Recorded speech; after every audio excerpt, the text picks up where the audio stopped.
Let's go.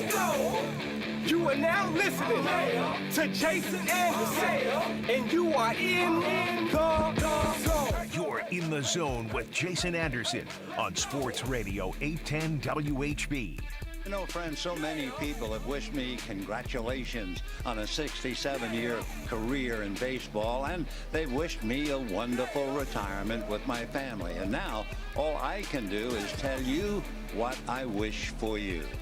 May God give you for every storm a rainbow, for every tear a smile, for every care a promise, and a blessing in each trial.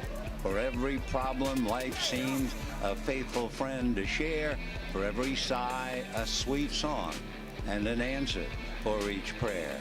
You and I have been friends for a long time, but I know in my heart that I've always needed you more than you've ever needed me. And I'll miss our time together more than I can say. But you know what? There will be a new day and eventually a new year. And when the upcoming winter gives way to spring, rest assured, once again, it will be time for Dodger baseball.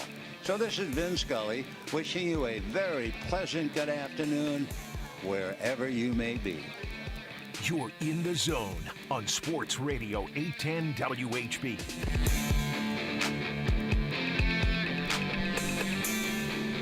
What a great /sad/inspiring way to start the show on a Wednesday from some of the best delivered words by one of the best at delivering words in Vin Scully, who passed away last night. His final goodbye on the broadcast, that was what you heard there. There are a lot of Vin Scully clips that we will try to play today throughout the show because Vin Scully, you think of him, you immediately think of baseball. How many people have something that are so synonymous and identifiable with something bigger than them when you just simply say that name? You might think of teams or like a play or something if we're talking about bigger, athletes or something like that. But you hear Vin Scully and it's baseball. It's the romance of baseball. It's also the soundtrack of a lot of people, including mine, late night, falling asleep, doing something else while the West Coast game was on ESPN and it was Vin Scully, or whichever network that came on and it was the voice of Vin Scully that you heard as you were either going to sleep or doing something else with the baseball game in the background.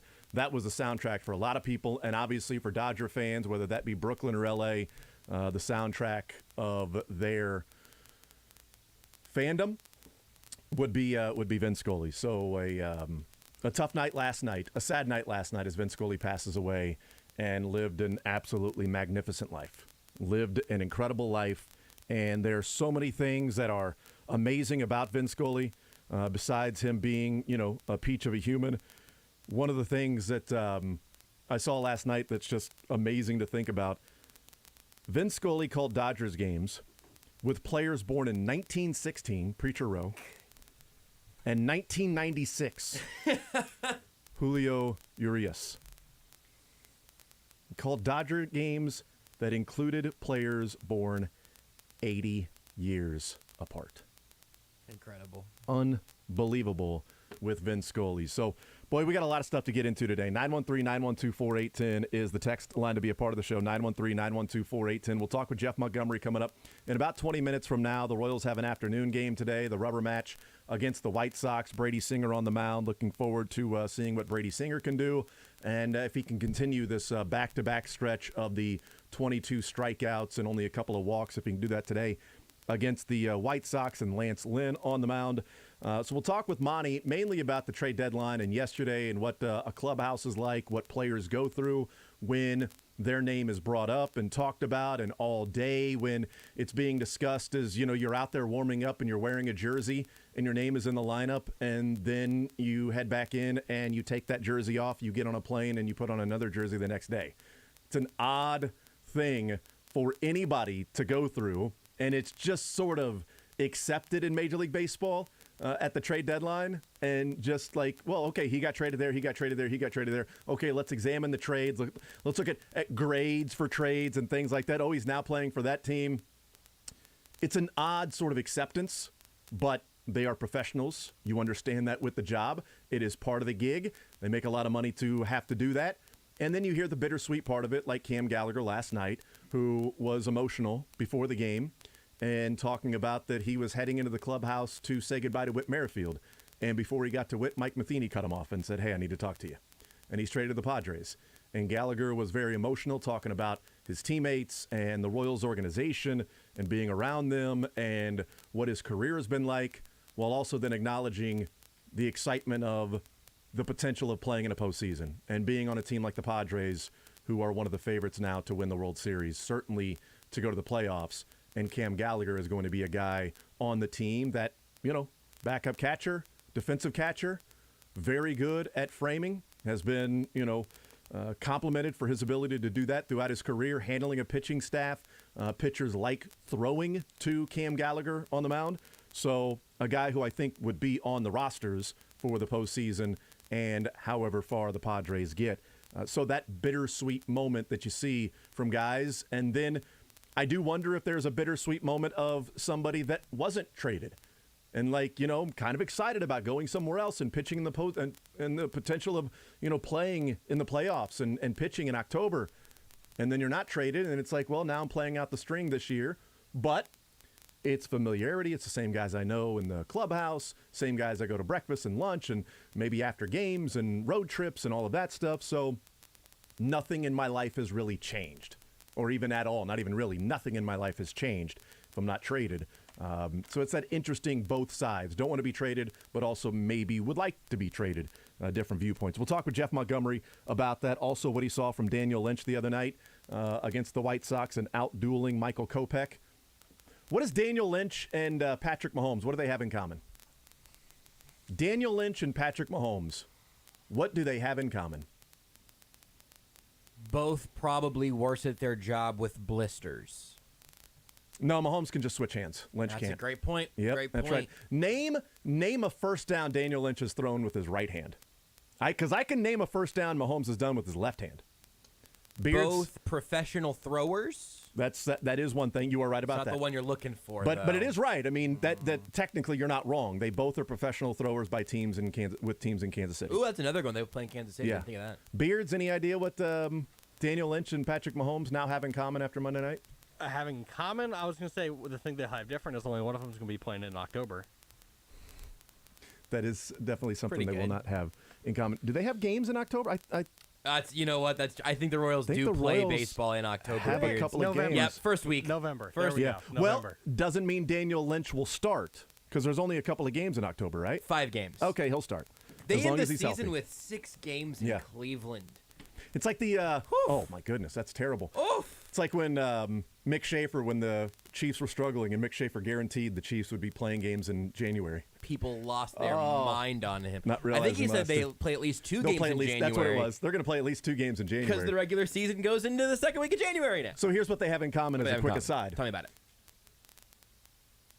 Daniel Lynch on Monday out-dueling Michael Kopech, right? Okay. It wasn't a no-hitter or anything crazy like that, but out-dueling Michael Kopech on the mound against that guy.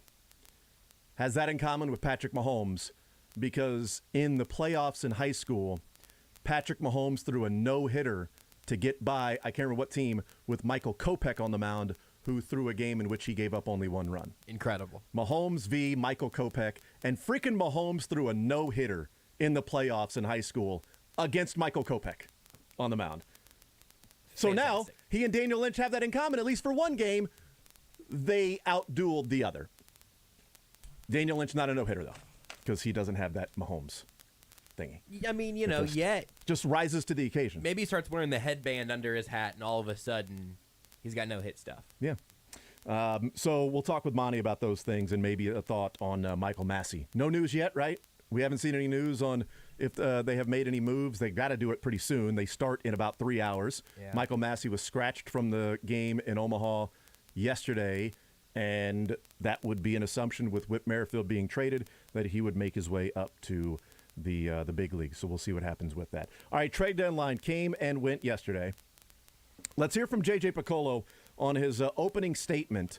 J.J. Picollo here talking with the media last night. Here is J.J. Picollo's opening statement after the trade deadline came and went. It was Whit Merrifield and Cam Gallagher that were changing teams. I want to start off first by thanking the players that we've had in our system for so many years. You know, obviously, Whit Merrifield's been a staple in this organization for a really long time, really special player. A lot of great memories with him as a player, and we're thankful for his contributions, as well as Cam Gallagher. I think this was the 11th year Gallagher's in our system. He did a really admirable job for us. He's a winner, and appreciative of everything he did with us as well. So, you know, it was a interesting day. It was a busy day, a lot of late action. I think our scouts did a tremendous job in allowing us to be prepared for whatever may come our way. And at the end of the day, and really at the end of this week, and even say this month, when we look back, we traded 5 players that were on our 40-man roster. We traded a comp pick, and we were able to acquire 12 players. And when you add those 12 players to our recent draft, I think our organization looks quite different here in the last 2 weeks. So pretty excited about it. Excited about the players we acquired. So there's J.J. Picollo in the opening statement. Then took some questions, and one of those questions about, you know, Whit Merrifield and things like that, also talking about the relievers and those things. We can get into the trade deadline and what the Royals did or didn't do. The story to me was Whit Merrifield. It wasn't that the Royals didn't do more. I think people are frustrated with that. There's a frustration that Whit Merrifield wasn't traded the last couple of years when maybe you could have maximized the value a little bit more, although we don't know what teams were offering for Whit Merrifield last year or the year before, if that was even the case. Let's start with this about Merrifield and the Royals and legacy and all of that stuff. Make no mistake that the point where it has come to where Whit Merrifield was traded and this Royals team had been pacing for, 100 losses for so much of the season. Yesterday was about the Royals organization and the failings of the Royals organization since the World Series. The failings and the delays in the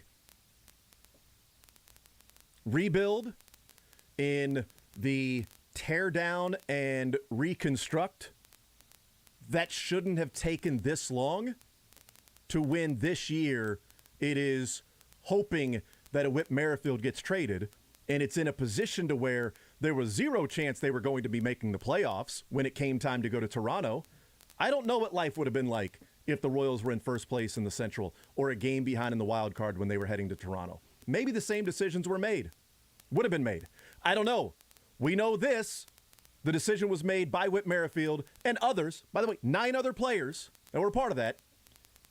Whit talked and said what he said and forever tarnished his legacy in Kansas City. I don't think there's any questions about that. It becomes a lot more complicated in the memory that people will have of Whit Merrifield.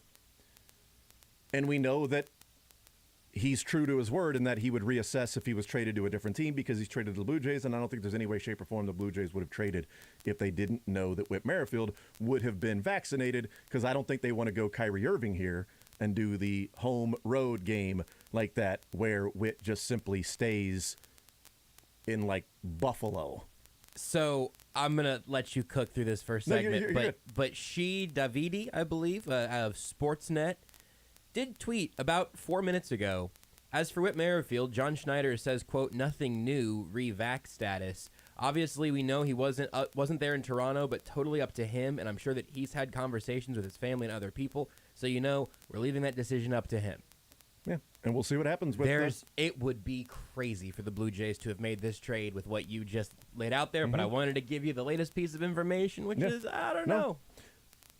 I do wonder if he doesn't get vaccinated, does that change his thoughts or the thoughts around Whit Merrifield in Kansas City if he was like, well, see, I even went to a contender and didn't do that. Like, I don't know. It's complicated, I know that, moving forward. Because on one hand, it's an inspiring career of never giving in or quitting. He was one of the bright spots on bad teams for a while. He played every day, bumps and bruises. He was the epitome of somebody that just simply didn't have all the gifts, but found a way to maximize those gifts, was left off the World Series roster, and all he did was say, you know what, bleep you. I'm going to go put on 20 pounds of muscle and show up the next year and make you keep me on the roster, because not only did you not put me on the 25-man roster for the World Series, you also did not protect me in the Rule 5 draft. Boy, I forgot about that. And no team selected me in the Rule 5 draft. Players at that point could have quit. I'm like, wow, there's no value. Instead, he said, you know what, bleep you, and went and put on 20 pounds in the offseason and started driving the baseball more and forced the Royals once, he didn't break camp with the big, I don't remember him breaking camp with the big league club in 16, but ultimately playing 60, 70 games. And then he was Whit Merrifield after that, 2017 and on, and hits and stolen bases and all of those things and defensive versatility. On the other hand, the comments out the door, which makes the city, the fans, the Royals organization kind of feel inadequate.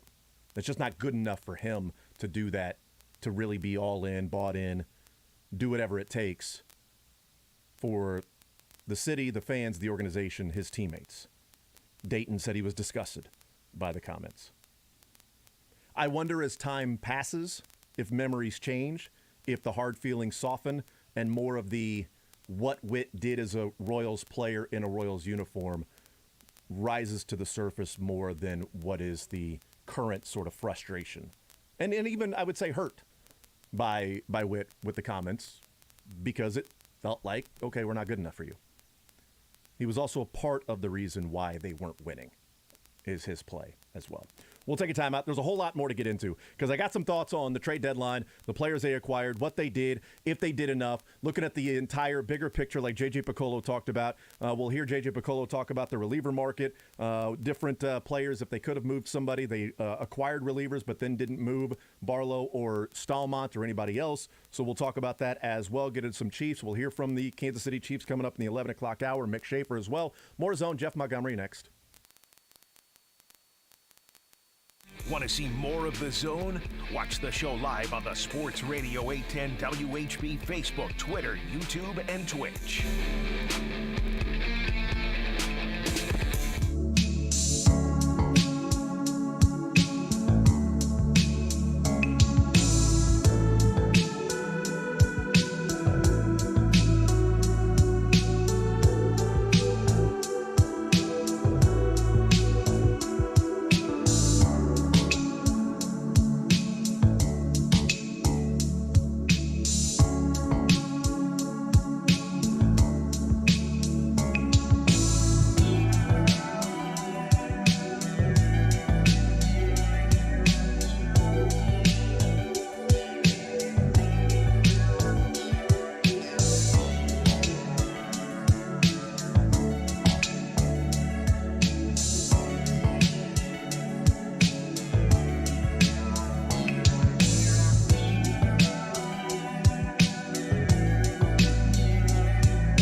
The Zone with Jason Anderson. Of course, Denny would step in and go, parking spot, easy to park. Parking spot at KCI. On Sports Radio 810.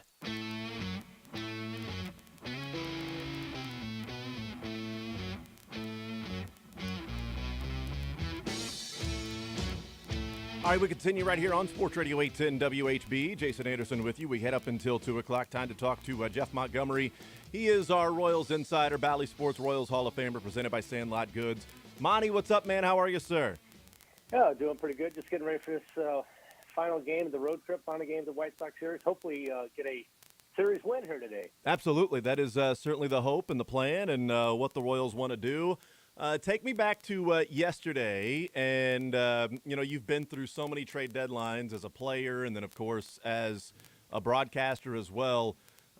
What's the feeling in the clubhouse? What goes on during the day? Are players just trying to pass the time and not trying to think about everything that's happening and not trying to follow the story? Is it people maybe searching and trying to see what's going on? What's a clubhouse like on a trade deadline day like yesterday?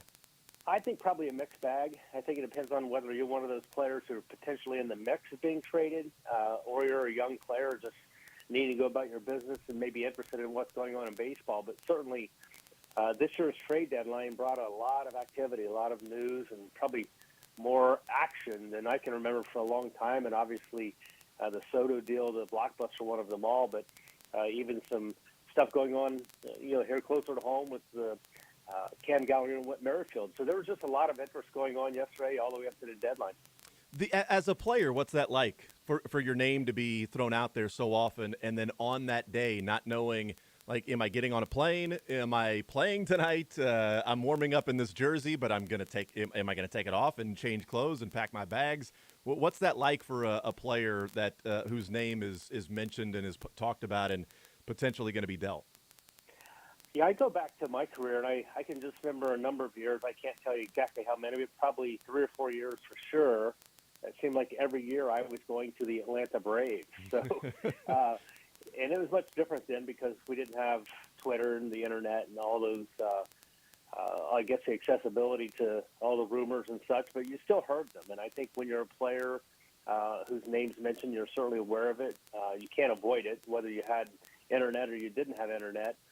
You still had sports reporters and everybody asking those questions on a kind of regular basis leading up to the trade deadline. So you were aware of it, but it was just part of the noise, and you would prepare for your game and go out. And once the game started, you got the adrenaline going. You had to go out and get some people out. Didn't even think about it. It was just one of those things that was far from your mind and just worrying about business at hand. But certainly can be somewhat of a distraction. I think everybody probably handles it a little differently. But I know when your name's mentioned, that's obviously got, makes you feel good that, there's some desire for your services. Yeah, Cam Gallagher yesterday it felt like, it was bittersweet for him that, he had told the story that he was walking in to go say goodbye to Whit Merrifield, and Mike Matheny grabs him and lets him know that actually, you've been traded too. You're heading to San Diego. And he was pretty emotional about it. Just, his time with the organization, be around the guys, but then also the perspective of, I'm going to a team in the Padres that, is supposed to make the postseason and an opportunity to do that. So that bittersweet feeling of, your friends, your teammates, your brothers that you've been around every day, and you go through the grind of a season, and now in a snap of a finger, you're gone. You're at a different place and a different group of guys, but also you get a chance to play in the postseason. Like the range of emotions has to be pretty incredible on that day. Yeah, and I think when you're kind of in the heat of the moment, there probably a lot different feeling. And Cam Gallagher, as an example, very emotional for him. But when he looks back, say 10, 15, 20 years down the road, that was just one little segment of his career as a ball player. Those friendships and all the reasons for the emotion, those will still exist because the friends that he met here in Kansas City and the ones he'll establish in San Diego and such, those will be the friends and those teammates that are special teammates. Those will be the relationships that you'll have long after baseball's over. And I go back to my career, and I met so many great guys along the way and still stay in touch with several and good friends with some. So it's just, it's just the heat of the moment, and it is very emotional. But again, you don't realize until it's all said and done that those relationships you build, they last forever. Visiting with Jeff Montgomery, presented by Sandlot Goods, sandlotgoods.com. Whit Merrifield traded right as the deadline. I mean, Cam Gallagher, the news came down after the trade deadline, but clearly agreed to before. But Whit Merrifield traded to the Blue Jays at the trade deadline. It's complicated with Whit Merrifield now from, a few weeks ago. How do you think, or maybe even just you personally, not even how do you think fans, because everybody's going to have their own opinions, but how do you remember Whit Merrifield throughout his career with the Royals? I would say a grinder, a guy that you never would count him out. He had to, work hard to get to the major leagues. He had to work hard to stay in the major leagues. And I think you always have a little special place for guys like that. I know I was in that same mold. I was a ninth-round pick. Whit was a ninth-round pick. Undersized, not the type of guys that profile out to be, guys that are able to play at the top of the league and then become. To me, Whit became a leader on this team, a guy who did a lot of special things, and just very happy for him that he has a chance to move. The only thing that I hate is the fact that it just seemed like it ended on a sour note for Whit, and he'll probably be more remembered for some of the things that he shouldn't be remembered for than all the great things he did on the field. But the fact that he got his 1,010, I thought that was great. Mm-hmm. I thought also it was fitting that the last game he played as a Royal here in Chicago, he essentially won the ball game for us with his home run and his defensive play at second base. So that's how I remember Whit. Yeah. Jeff Montgomery's our guest. Is it easy to, they're professionals, and you say that, you shed the distraction or whatever in the clubhouse as the trade deadline comes and goes, and then you got to go out and play a ball game, and then it's just, you're a professional. Is it easy to do that when somebody like Whit Merrifield, who has been, in that clubhouse and has been the mainstay, and for these younger guys, he's been the voice. Obviously close with Nicky Lopez, and you saw the emotions last night from Nicky Lopez after the game was over, and it seemed like he was on the verge of, when talking with the media, on the verge of, tears when he was discussing the relationship with Whit Merrifield and just that's the business and everything. Is it as easy as just saying, "Are you professional? Go out and play," or can that have an impact that, that happens at 5 o'clock and 2 hours later you got to be playing a game, and a guy that's Whit Merrifield, who you've played with literally every day since he's played in all these games, is no longer there, and a Cam Gallagher and some other moves as well. Is it as easy just to go out and go, okay, well, let's play a ball game. This guy's gone and next man up? Well, excuse me, I think from a game standpoint, yeah, you get ready and you do it, but you're still thinking before and after the game about that player, because if you think about Whit Merrifield and say Nicky Lopez, for example, Whit became the guy who essentially mentored a lot of players who are wearing Royals uniforms right now, and they looked up to him, and those are the players that you remember most. And again, going back to my days, I remember when I came over to the Royals, guys like Mark Gubicza and guys like Brett Saberhagen and Steve Farr, those guys, they help you get through the tough times, and they help mold you as a player, and you become good friends, and you rely on them. And I think when you get to that stage and you have that impact on players, and I know guys, the younger guys like Mike Sweeney, for example, who came in after I had kind of gotten to that point where I was somewhat of a leader on our team. Mike Sweeney today will thank me for the information and the experience I shared with him. So it's just part of the process. But, yeah, when you lose a guy who you looked up to and was a guy who helped get you through some tough times, yes, it can be very emotional. Jeff Montgomery's our guest. In Toronto, when the players weren't there, Nicky Lopez was the one that talked after games. And last night in Chicago, Nicky Lopez was the one that talked after a game. I don't think that's coincidental, Monty. If somebody's going to step up and be a leader, that guy's also somebody that in a loss will also then talk to the media. It just sort of goes along with the job. Whether Nicky Lopez volunteered to do that or it just seemed like a natural ascension, it doesn't feel like it was a it doesn't feel like it was coincidental, right? That Nicky Lopez is the guy that's now talking for the team in Toronto, and then last night that it feels like maybe that natural progression for him is now going to be that leader in the clubhouse. Yeah, and I think Nicky's the perfect player to be that voice, because a lot like Whit Merrifield, a guy who didn't really profile out to be a player that's going to have credentials that you're going to look at the end of his career and check off a lot of boxes. But Nicky Lopez is a grinder type player, just like Nick or just like Whit, and he's got those leadership qualities and characteristics. We knew that about Nicky Lopez when he arrived in Kansas City, and when you have someone like Whit Merrifield and even the Salvador Perez, who are maybe the more vocal leaders, you have to kind of take a little bit of a back seat. And then once those players are gone, like now that Whit Merrifield's gone, Nicky Lopez, probably that will accelerate maybe the timeline for him really becoming that vocal leader, the guy who's going to be standing up after a loss and talking about the game to the media and really kind of assuming that type of role or position.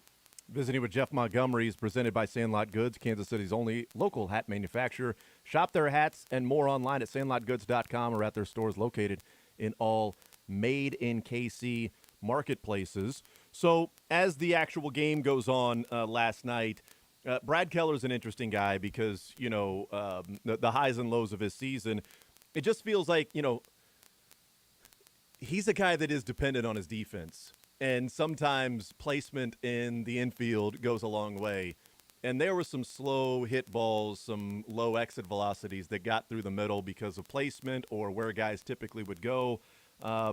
He's one, is there ever a consistency with Brad Keller if he is so dependent on his defense that game in and game out, the guys behind him are the ones that are going to have to pick him up and play such a really good game in placement and balls finding defenders and things like that? Because it feels like the up and down for Brad Keller can be attributed to just simply he's a guy that, the seven guys behind him are incredibly important.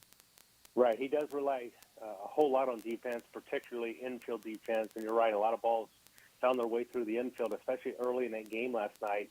And then there were some balls, a couple of times in, I think, whatever inning it was, third or fourth inning there, could have had a couple double plays and been out of innings. Didn't score in those innings, but just kind of didn't really allow him to get into that real good rhythm, that real good feel, and it ran his pitch count up a little bit. But he's been, to me, over the last couple of years, the guy that is very like that bad luck guy in two regards. One, it seems like we never score runs when he's on the mound. And two, when we have those shoddy defensive games or don't make all the plays, he's kind of the guy that's on the mound. So he's really, to me, has been that guy. And to me, last night, he had pitched two very good games against the White Sox earlier this season. Coming in last night, I felt really good about him. And it seemed like the White Sox changed their approach. I mean, Brad Keller's a guy that goes out and he attacks the strike zone. He goes at hitters and does exactly what you want pitchers to do, and that's pitch to their strengths and attack hitters and trust their stuff. But it seemed like the White Sox had a game plan last night where they are going to be on the attack. I think Keller threw 74% strikes last night, the highest he's thrown all season long. But any pitch that was in the strike zone, it seemed like the White Sox hitters, they were just ready to swing. They were on the attack, putting the ball in play. And a lot of times they put the ball in the play, we had nobody there to defend it. So it just added up to the most runs he's given up, most hits he's given up, and just an outing that hopefully he can flush and move on to the next one. Real quick, the other night, Daniel Lynch on the mound and out-dueling Michael Kopech, which isn't easy to do. He gets into the sixth inning. He gives up only 6 base runners, 7 strikeouts, no walks there for Daniel Lynch. It seemed like he was a guy that was figuring it out a little bit, his 2 starts before the blister and the cut and things that had been bothering him, and then he comes back and looks like maybe that finger's okay, and 7 Ks, no walks. So outside of the couple of starts when he was bothered by the finger, those previous 3 starts, 22 strikeouts and 7 walks in that time. So is there a fear that this is just maybe something Daniel Lynch may have to deal with? Or can they get it figured out and move on, and Daniel Lynch can start to get back into his development and maybe more of what took place on Monday night and how good he looked against the White Sox? Yeah, I think kind of a little slice of what Daniel Lynch is all about, and also a good example of what it's like when you're not having to deal with issues. Now, you think about an injury being a blister to your finger on your throwing hand, doesn't seem like a lot. But when it's every time you throw a baseball, there's that concern or fear that it's getting worse. And prohibits your ability to command the baseball the way that you need to. Just takes away some concentration, probably as much as anything. But when he's healthy, and like we saw in his last outing, and really leading up to those blister issues, I mean, here's a guy that has plus stuff. So I think he's got a real good chance to be one of those guys you can count on, a dependable starting pitcher. Certainly one of the guys the Royals need to be that type of guy they can count on from beginning of the season into the end. Now that, obviously incorporates how do you deal with this blister issue. I've known a lot of players who have had blisters. Oftentimes they seem to rear their ugly head at the worst time. He's never had that issue, so it's not been an ongoing situation for him to deal with blisters. There were a couple games in Kansas City. It was extremely hot, extremely humid, and they feel like that maybe led a little bit to what created that situation. So maybe knowing that now, he can maybe put a little more emphasis on trying to develop calluses in those areas where he had the blisters and maybe not have that happen in the future. But certainly happy with the way he threw the ball, and again, want to see a whole lot more of that. Last one for you, Jeff Montgomery, presented by Sandlot Goods. Vin Scully passing away last night. We all get the news that, right as the Royals game was ending, the Dodgers put out that information. What do you think of when you think of Vin Scully? I think of a guy that didn't say a lot, but what he said, it had meaning. And so many calls that he made were just monumental calls. And to me, he was one of a kind. I think he broadcast almost 70 years for the Dodgers, just unbelievable record for what he was able to accomplish, and certainly will be missed. And he has been missed since he left the booth, but certainly, feel for all the Dodgers fans and baseball fans that lost one of the greats. Yeah. Jeff Montgomery, Bally Sports, Royals Hall of Famer, Royals Insider, presented by Sandlot Goods. Monty, appreciate it, sir. Have a good call today, and we will talk next week, sir. Okay, thanks, Jason. Appreciate you having me. All right, there's Jeff Montgomery, presented by Sandlot Goods. Kansas City's own Sandlot Goods, Kansas City's only local hat manufacturer. Shop their hats and more online at sandlotgoods.com or at their stores located in all made-in-KC marketplaces. That's Sandlot Goods. Monty, Royals Insider, Royals Hall of Famer with Bally Sports. The final game of the series with the White Sox, the rubber match. We'll see what they can do today. We'll take a timeout. We'll come back. We got Chiefs on the docket. We got Mick Shaffer coming up later on in the show. More Zone right after this. It's a Wednesday edition at Sports Radio 810 WHB. Follow the show on Twitter at J810Anderson, at JB Brisco, at Beards McFly, and at Sports Radio 810.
The Zone with Jason Anderson. You know, Jason's ego has been put to the side. He doesn't say anything in the media. He just stays positive, keeps a smile on his face, and keeps cashing checks. But right now, it's time for Jason to go because he's been a puppet for a long time. On Sports Radio 810, WHB.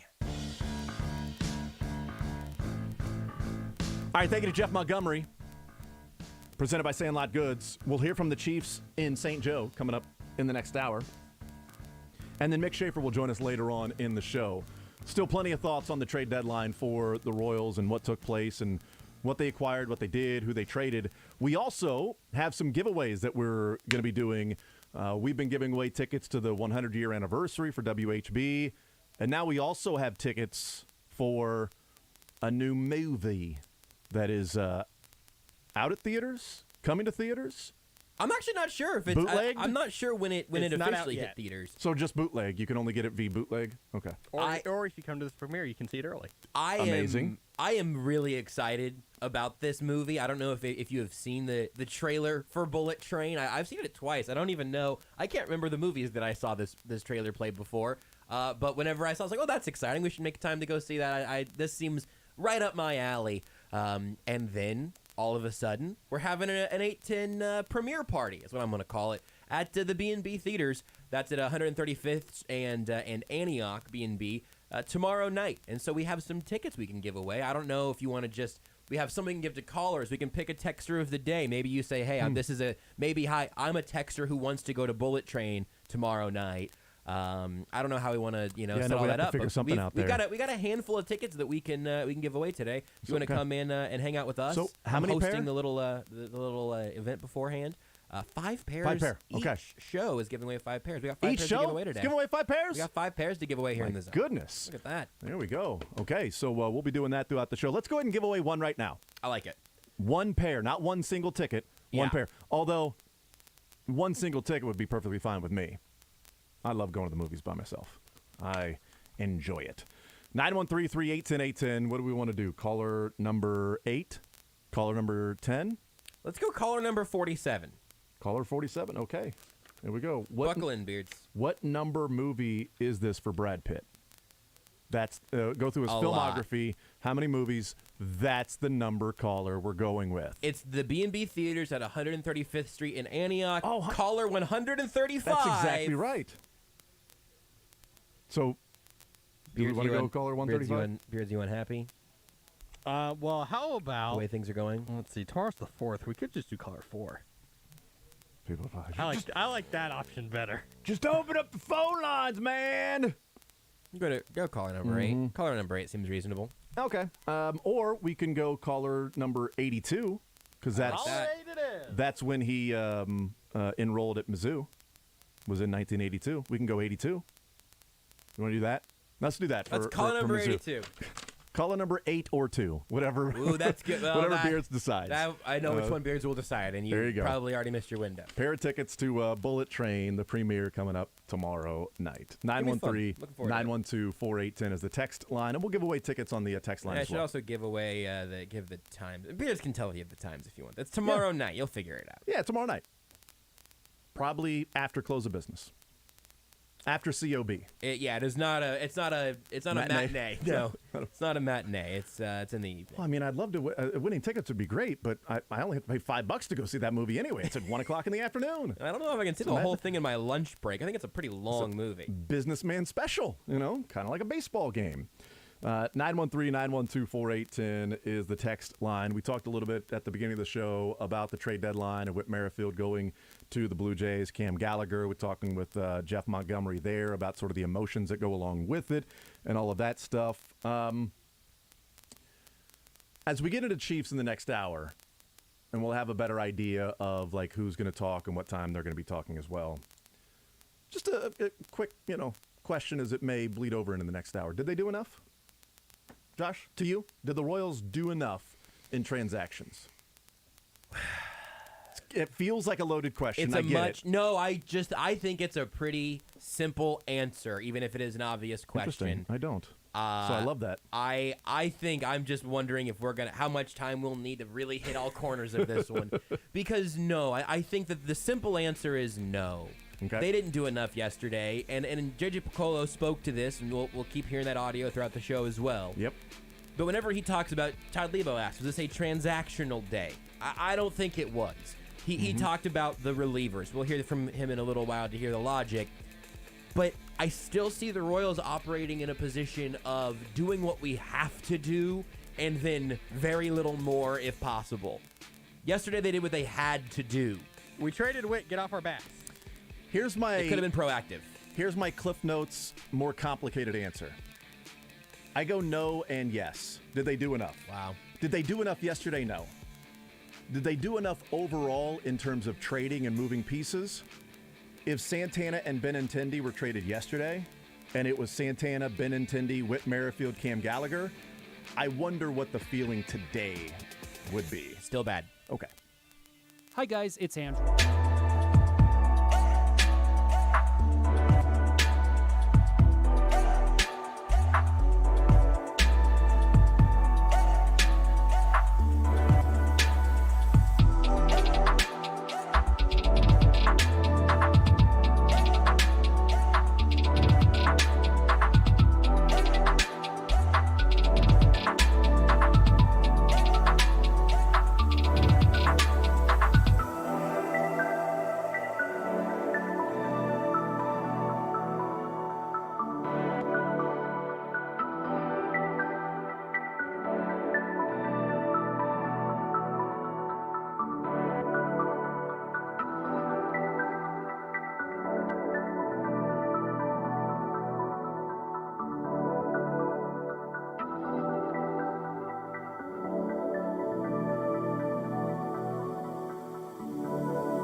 Caught off guard there for a little bit.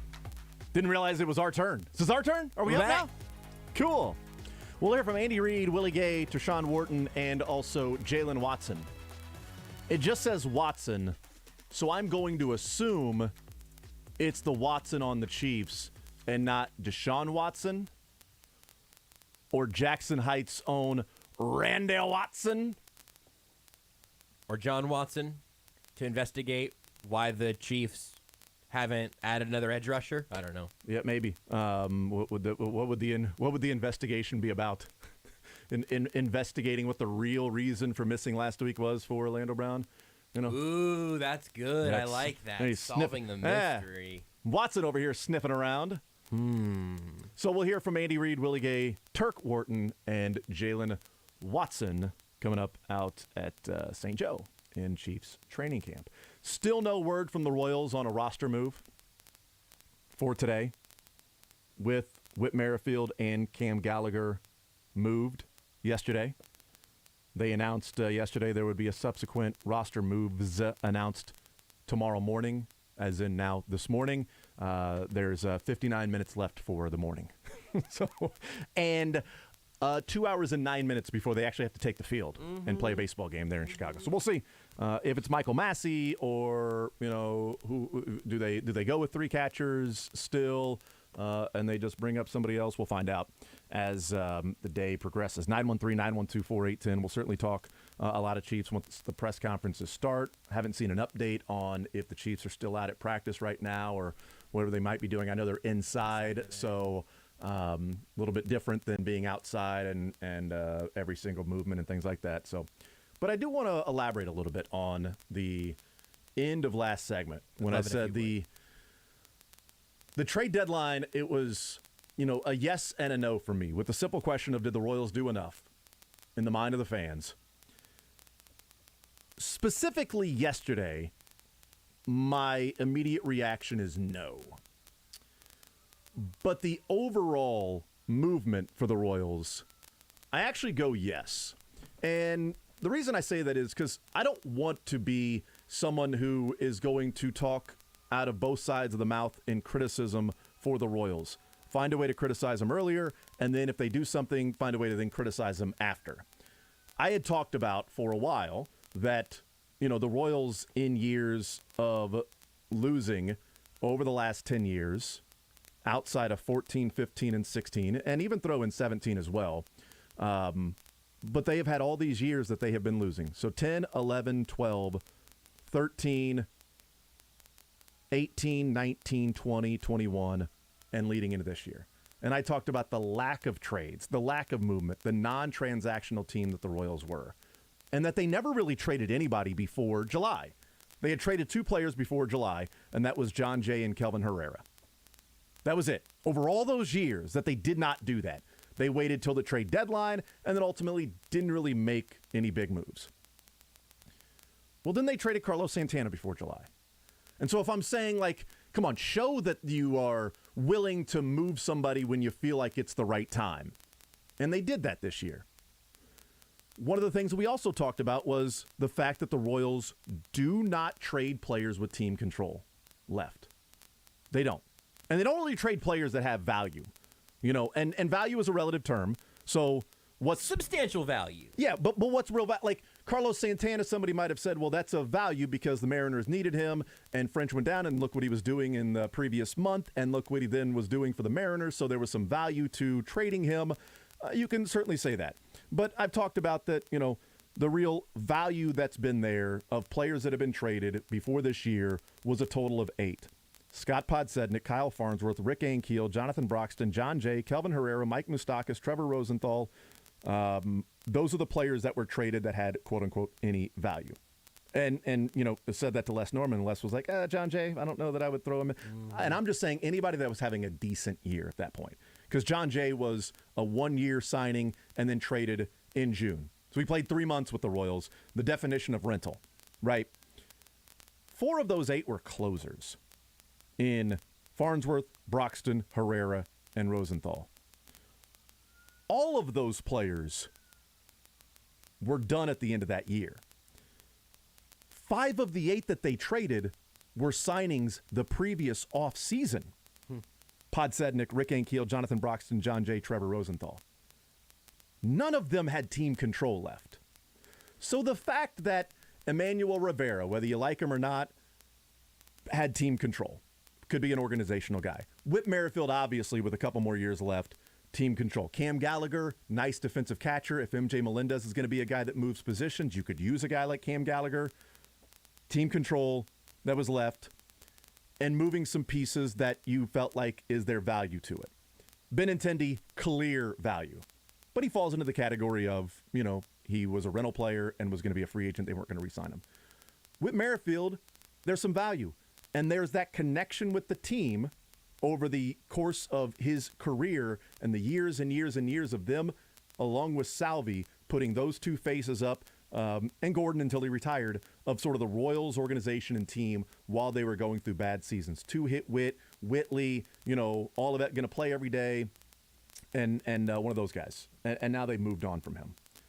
So when I look at all of the players that they have traded at the trade deadline in June and July, in those years, here are every one of those players. So if we're thinking about, were they more transactional this year? 10, 11, 12, 13, 18, 19, 20, 21. 8 years. Here are all the players. John Jay, Kelvin Herrera, Moustakas, Homer Bailey, Martin Maldonado, Terrence Gore, Jake Dykman, Tim Hill, Brett Phillips, Trevor Rosenthal, Kelvin Gutierrez, Alcides Escobar, Danny Duffy, Jorge Soler. Those are all of the players they have traded at the trade deadline in 8 years. And this year it's Santana, Benintendi, Rivera, Merrifield, Cam Gallagher, and the number 35 pick in the draft. I think by that sense, if we're taking a step back and looking at what they've done in the past versus what we were hoping they would do overall this year in a fire sale when you felt like they should be trading bullpen pieces, and I'm on record as saying, look, I would have liked them to trade Barlow and Stallman. Did they do enough? Yesterday, no. Because I believe there was a market for Barlow and Stallman. I believe the Royals probably sat back and wanted a king's ransom. Therefore, they can go, we tried. But we didn't really have to make a trade that was like, ooh, this one hurts. We're losing Barlow, who we've got for 2 more years after this year, and is our best bullpen arm for, a team's number 11 prospect in their organization. So they move all those pieces. They just did it at different times. June 27th, July 27th, August 1st, and then the last 2 on August 2nd. They traded a guy who was their first baseman in Carlos Santana. They traded their everyday left fielder. They traded organizational depth at third base, who had played in 51 of the 80 games he would have been available for, started in those games. Whit Merrifield, an everyday player and a cornerstone of the organization in the last 5 years. And Cam Gallagher, a really good defensive catcher. They traded all those guys. And the number 35 pick in the last month. I think that's more transactional than what they have been in the past. Did they maximize the transactions? Probably not. I think they probably wanted more for Barlow and Stallman than the actual market said they were worth, when they probably should have just simply done that, because they haven't done it in the past. And I would guess that Whit Merrifield traded last year would bring back more than what brought back yesterday with Taylor and Castillo.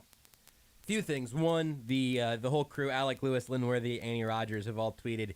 The Royals have not made their roster moves yet, but Annie points out Michael Massey and Sebastian Rivero have lockers in the clubhouse this morning. So that makes sense. So they are going to go the 3-catcher route. And Michael Massey was not scratched yesterday for no reason. Right. Can I take a minute of your time, Jason, to bring you something that JJ Piccolo said about specifically the relievers? Then I want to hear it. I'll unpack kind of where I'm at after that. I think you've made a lot of good points. I absolutely want to hear this. But I think this, for me, pushed me back over onto the side of, well, I'll tell you after the fact. Here's what JJ Piccolo said last night, talking about the reliever market, if they considered moving any of their arms. Yeah, we considered everything.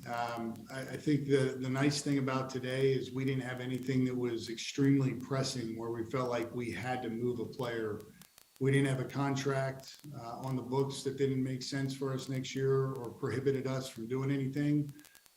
We didn't have expiring contracts, and the players that you could imagine were asked for are very valuable to us. So when you have years of control and we start looking at 2023, we feel like we need to continue to address our bullpen.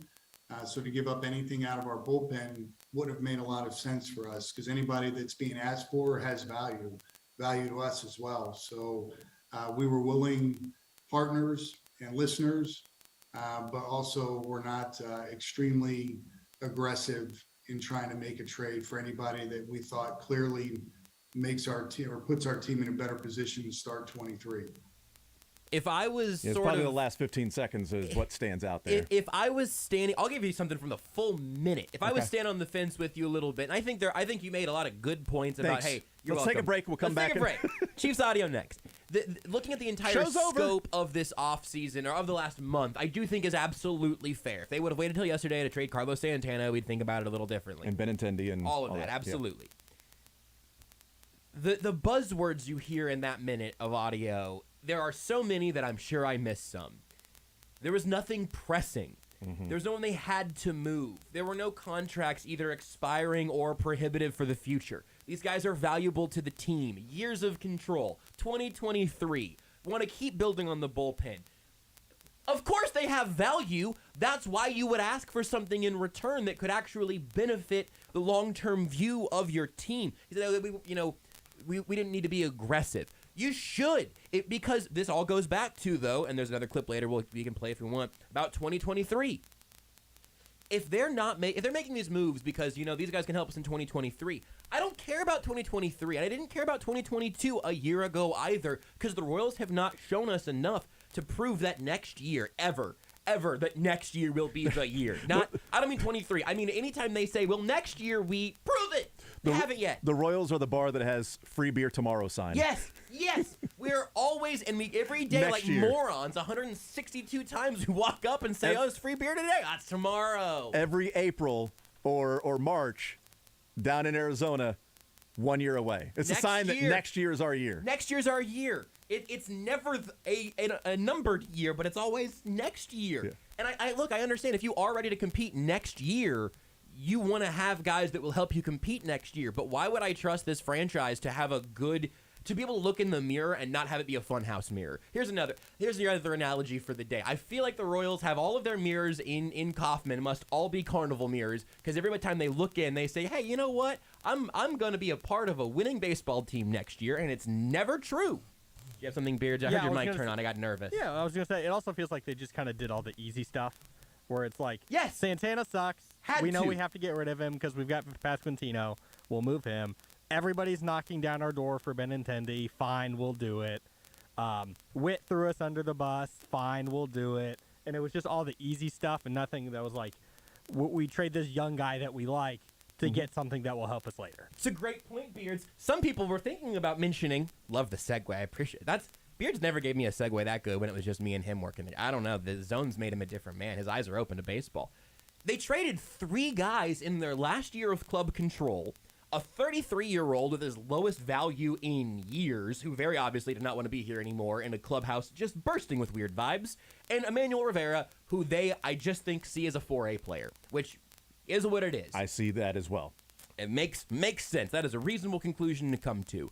But if you are not willing to, if you're hoarding money, you've just got stacks of cash in your mattress or whatever, but you never spend any of it. You might be driving a crummy car. You might be, paying rent on a crummy apartment.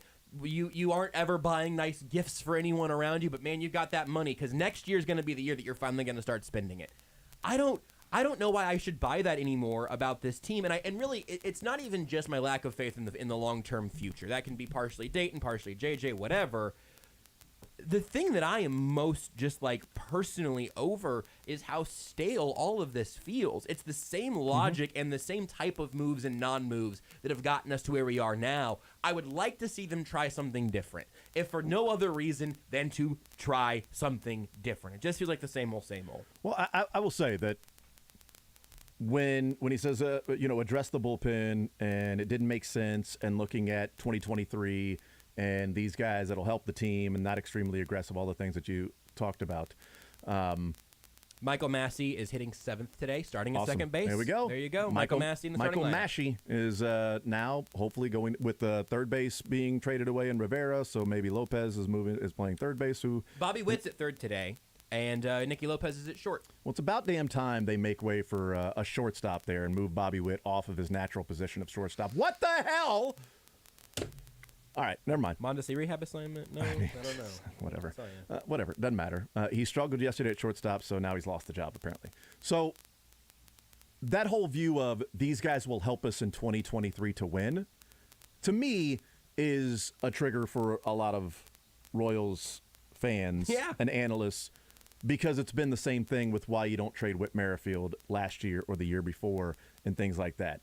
That Barlow or Stallmont could have helped the team in 2023 by bringing something back.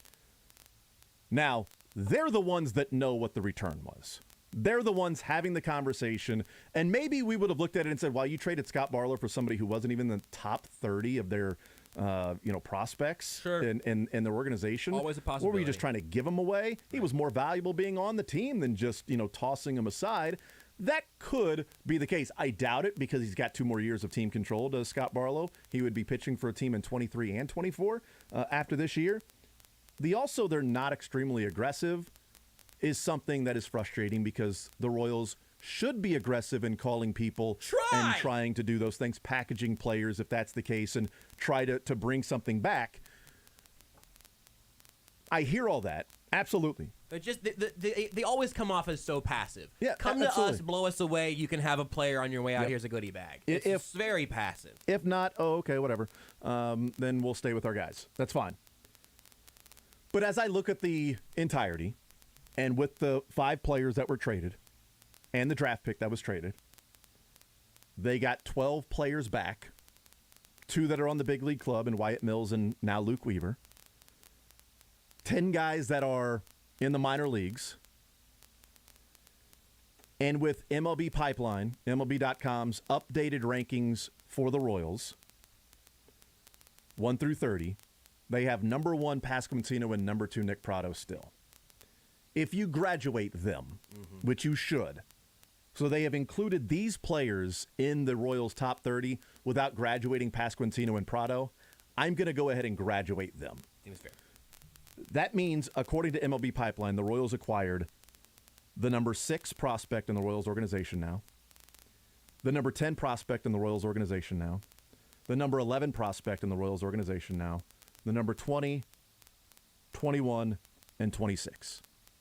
And then 4 other guys that aren't ranked in the top 30, but like Alexander with huge power, Brent Rooker with huge power, feel like organizational guys. Kind of like a Ryan O'Hearn type player that you're at AAA, you're mashing, you come up to the big leagues, you're average, and you're filling in, and then when somebody better or off a rehab assignment, you get sent back down and you're with the organization for a number of years. Champlain, we'll see what he ends up being. Will Fleming, we'll see what he ends up being. But they got 6 guys that all rank in the top 26, 25 of the Royals' newest MLB Pipeline top 30 rankings, including as high as number 6 with Drew Waters, including as high as number 10 with Beck Way, 12 with Max Castillo, who they got yesterday for Whit Merrifield. Samad Taylor is number 21, TJ Sycamore number 20, and Andrew Hoffman number 26. Here are my 2 things. First of all, the 35th pick for Drew Waters, that and also Hoffman, that is a move that I can't imagine the Royals were passive on. I can't imagine that the Braves went to them and said, hey, can we give you these 3 guys for the 35th pick? That feels like a conversation that probably started from the Royals side of them wanting to do something with that pick. Well, it was, I believe J.J. Piccolo when he said that the Braves called them, that they weren't looking to move them, because that sounds right with how they do business. It seems impossible. But the Braves wanting that, knowing they wanted that, the Royals did fight for Hoffman to be included in the deal. So it feels like Waters and Chandler Champlain were the moves. Right. Or, excuse me, Chandler Champlain came from the Yankees. Waters and Alexander. It seemed like Waters Hoffman and Alexander, and then the Royals were like, no, we want Andrew Hoffman. And so maybe they were a little more aggressive because Hoffman is, a top 30 prospect or whatever. So there might have been that, but go ahead. I'll give it. I'm glad. That's a good clarification. I'm dying to give them credit for that one. Is how I will frame it. Okay. That is so fair enough. The Braves show up at their door, and then the Royals were still prepared to do something non-traditional for them. I'm dying to give him credit for that one. And the moves that they've made over this last month, I think, are good. I do not think they are sufficient. And that is where my hang-up with this team keeps coming from, which is you make these little adjustments, but when is there going to be an acknowledgement that we need to do more than the minimum, or that we need to do something to make a substantial shakeup throughout this process? And so far, I just continue to be disappointed by watching guys get older and then eventually decline and then get traded or just walk when you eventually realize that their value has been so very much deflated as they have played baseball that never mattered. That I very much still question what the Royals see in their own reflection.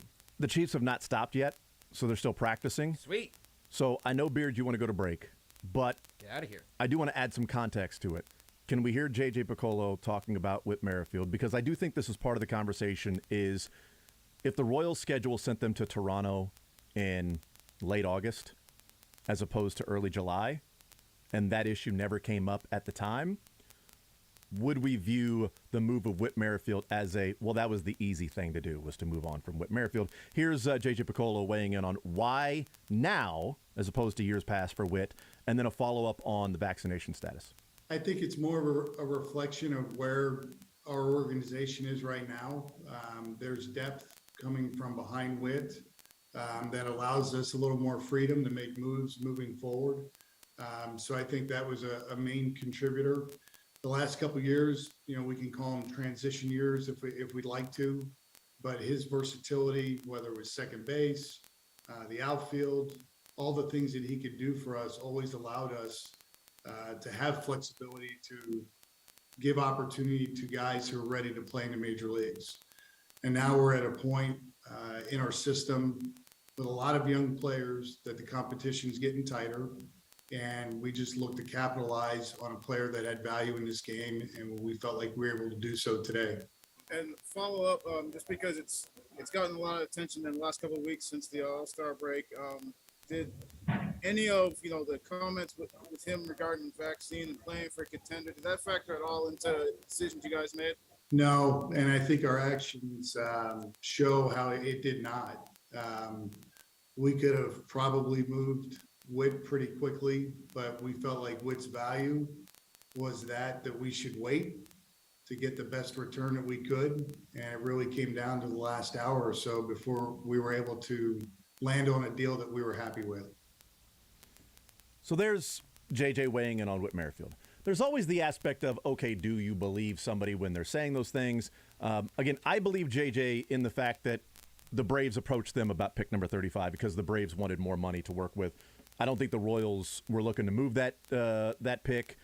It is something that is out of the ordinary for them. I can rescind my credit, though. That's fine. That's fine. That's no big deal. And so I don't know what to believe in terms of if the Whit Merrifield comments made this more likely than it would have been to make the deal yesterday than if he had not made the comments, or if the Royals' schedule sent them to Toronto late August as opposed to, before the All-Star break. Because if that were the case, in this hypothetical, in the hypothetical world of the Royals going to Toronto in August and not early July, and none of the players and none of the 10 players or whatever vaccination status never comes up, and they trade Whit Merrifield yesterday, is it viewed as the easy thing to do?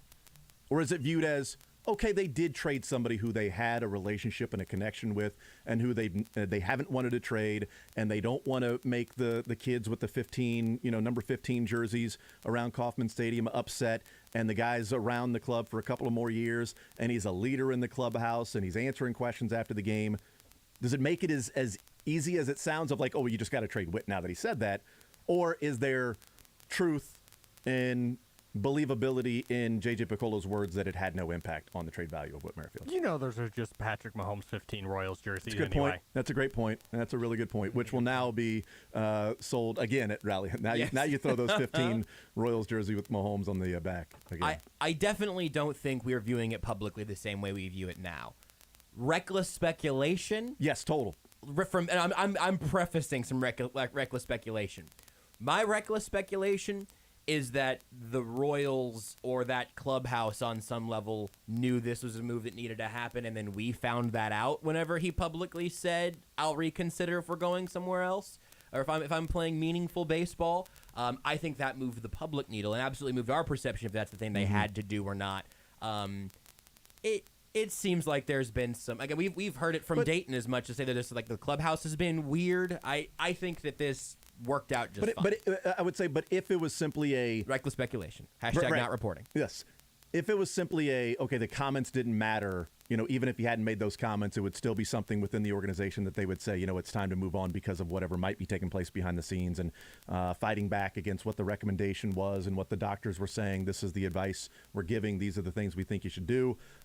You obviously have your choice to do that or not.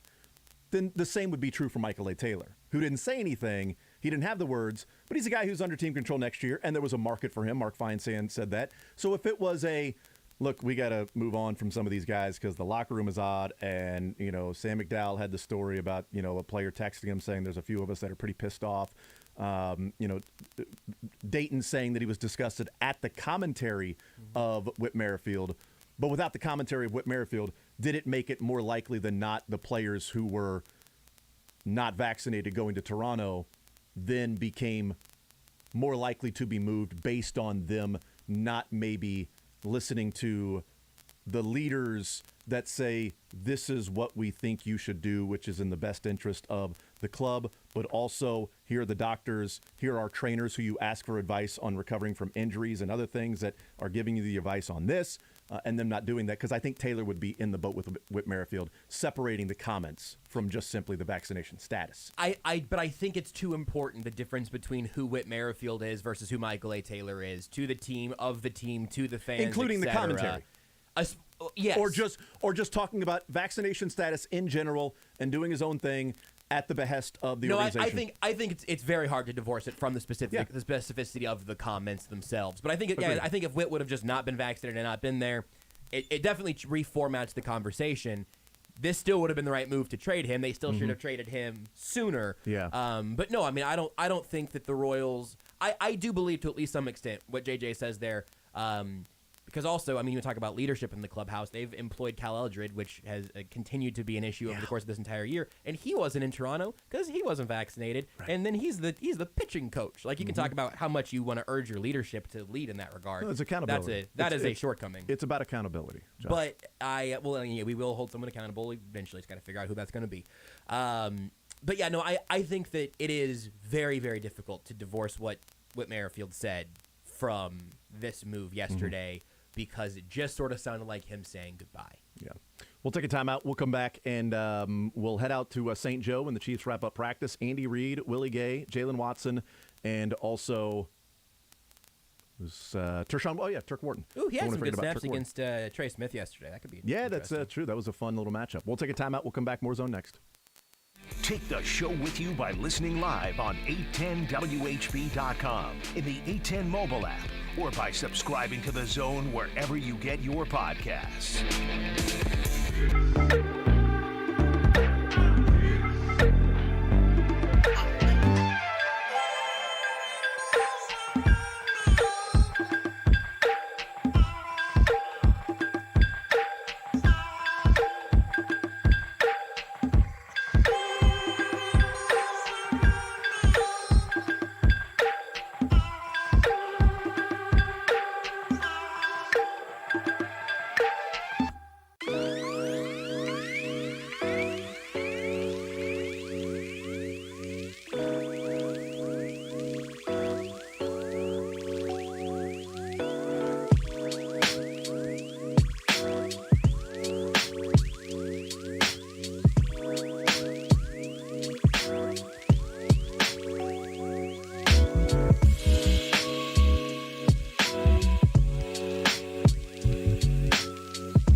The Zone with Jason Anderson. Because that gives us more time to sit on the bench and get our booties warm. Weekdays from 10 to 2 on Sports Radio 810 WHB.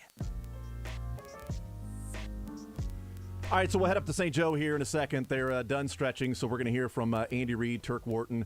We will hear from Willie Gay Jr. And also Jalen Watson. There it is. Jackson Heights' own Jalen Watson.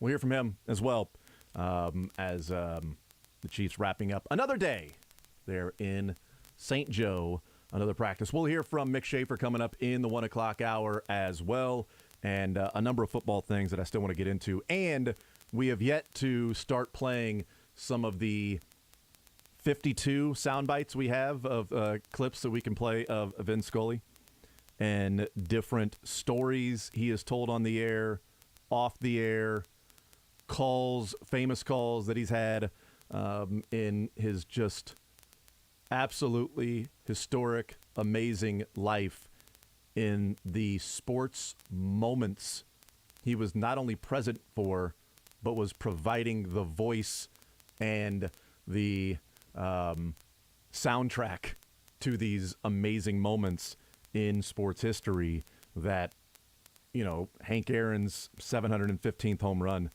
Joe Carter's walk-off home run, you know, in Toronto against Wild Thing, Buckner through the legs on that call, Kirby Puckett's walk-off in the 91 World Series, Koufax's perfect game, Fernando Valenzuela's no-hitter, the double play up the middle to cap off Fernando Mania, and the no-hitter. The catch in the NFC Championship game. Amazing. Here's Andy Reid. So we had everybody out there that we expect to be out there. So, again, good work. Had to go inside, had a little weather today with the lightning. So, but I thought the guys handled it well. It was a red zone day today. We've got a lot of work done there. A lot of good competition between ones against ones and twos versus twos, 3 versus 3. So it was great competition all the way around. Anyway, so that time's yours. How much did that alter your plans when you had to win wars like that? Yeah, we didn't really have to change much. You know, it's a little more compact. So the individual stuff, trying to get all that done is a little different. But we've got it down. So where we can still get some good work in. Andy, the fish is in the boat now. You got Orlando Brown here in camp. How's he looked over the last couple of days? That's a big fish. He looks good. You know, he I know he's been working hard down in Miami, and I mentioned that earlier. So kind of keeping tabs of that as he was going, and it looks like it. Looks like he's in good shape. We're ramping him up, so we're trying to be smart with that the best we can, and give him the work that he needs. So, but he's handled it very well. Good to have him back. Sorry, Coach. Andy, what do you want to see most when you do the one-on-ones between linebackers and safeties and running backs and tight ends, blocking and obviously doing some of the releases out of the backfield?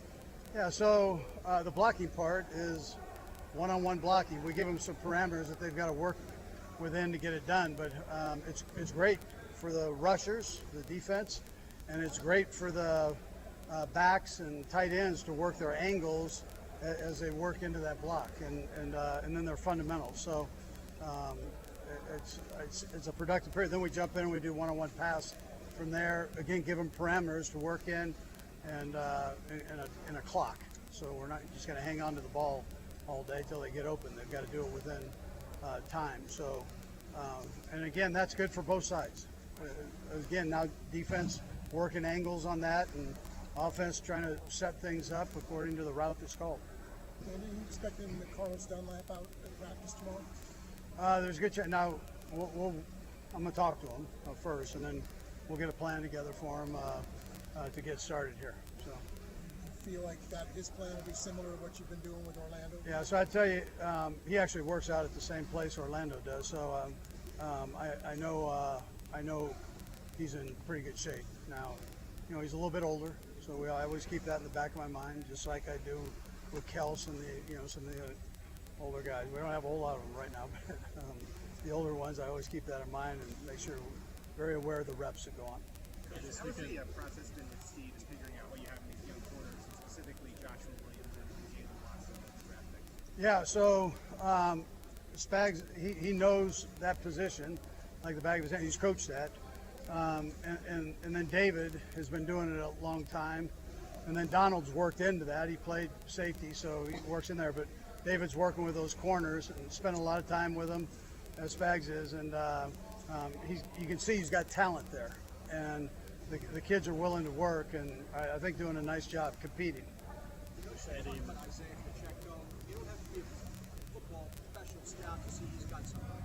Yeah, he's got a little juice to him. Yeah, no, he's got good speed, toughness, all that. Look forward to getting him in a game and see how he does there. He's working hard on picking everything up and doing a nice job there. Andy, you mentioned just in the youth earlier. That seems to kind of define a lot of the moves you had on defense. I wonder just how you would classify the group as a whole. Yeah, no, I think the draft picks that Brett has brought in here, I think, are doing a nice job. Some of the free agent kids are showing up too. So it's we've just got to keep going. It's early yet, but I love the way they're working. They powered through these last 3 days with the heat, and the length of the practices increasing every day. So I've appreciated that work ethic that they've brought here, and kind of bought into what we're doing. So that's important. Andy, just Dodgers fan that you grew up, I wonder how much part of your childhood yeah, Vince man. was. Yeah, Vin Scully, yeah, great guy, fellow redhead, right? So you hate seeing that, but what a great career he had. I mean, you watch his career kind of ramp down to, he was doing like 3 innings when he was as old as he was there, and still that voice, it's and it was, that's part of the childhood right there. I grew up right below the stadium, and Vin Scully was there from the get-go. So, yeah. Coach, we're going to talk to Justin Watson here in a little bit. Coach Tobe talked about how good he's looked on special teams. Can you tell us a little bit about how he's looked as a receiver in the offense so far? Yeah, so he's done a nice job. Big target, big kid, tall, fast, smart, Penn grad, right? So he's got capacity there, and he's taking everything in and working hard. So again, it's just working in the offense more and more and more. The reps that he gets are so important. He's working in with the ones, and the quarterback, he trusts them, which is a plus. But it's just a matter of more. Let's keep going. Back to back these practices, and that really goes for all the guys. The ups and downs aren't so good. You want to keep building on them. So he's been really working hard at that, and he's done a nice job. So far. Andy, I'll ask you about Josh Gordon. You brought in a lot of guys in that room now, new guys. It seems like his reps are going down a little bit. Let's see what he said. Yeah, Josh got a great attitude. He's working hard, and yeah, there's competition. So I mean, they're all competing. One day he's working with the ones, the next day 2s, 3. I mean, he's just trying to give him as many reps as we can. So I mean, they're all competing. One day he's working with the ones, the next day 2s, 3. I mean, he's just trying to get him as many reps as we can and still look at the other guys too. So it's a little bit of a juggling act, but he's doing a nice job. So yeah, working very hard. Last one, Coach. Rashad Benton was just so key for you guys last year. I think the original timetable would start at camp. Is there optimism that we might see him before you guys break? Yeah, he's another one that's working hard. So we'll just see how this thing goes. I can't give you an exact date, but he is progressing and he's been working extremely hard. Thank you. All right, good. Thank you. All right, there's Andy Reid out at Chiefs training camp. We'll hear from Turk Wharton. We'll hear from Willie Gay, and we'll hear from Justin Watson today. Just given last names of Gay, Wharton, and Watson, I thought that Watson was Jalen Watson because I was just looking at, like, last night, Jalen Watson. There was talk of, like, oh, he's running with the ones, and it's Justin Watson because a lot of talk yesterday about Justin Watson. But with that being said, here's Willie Gay.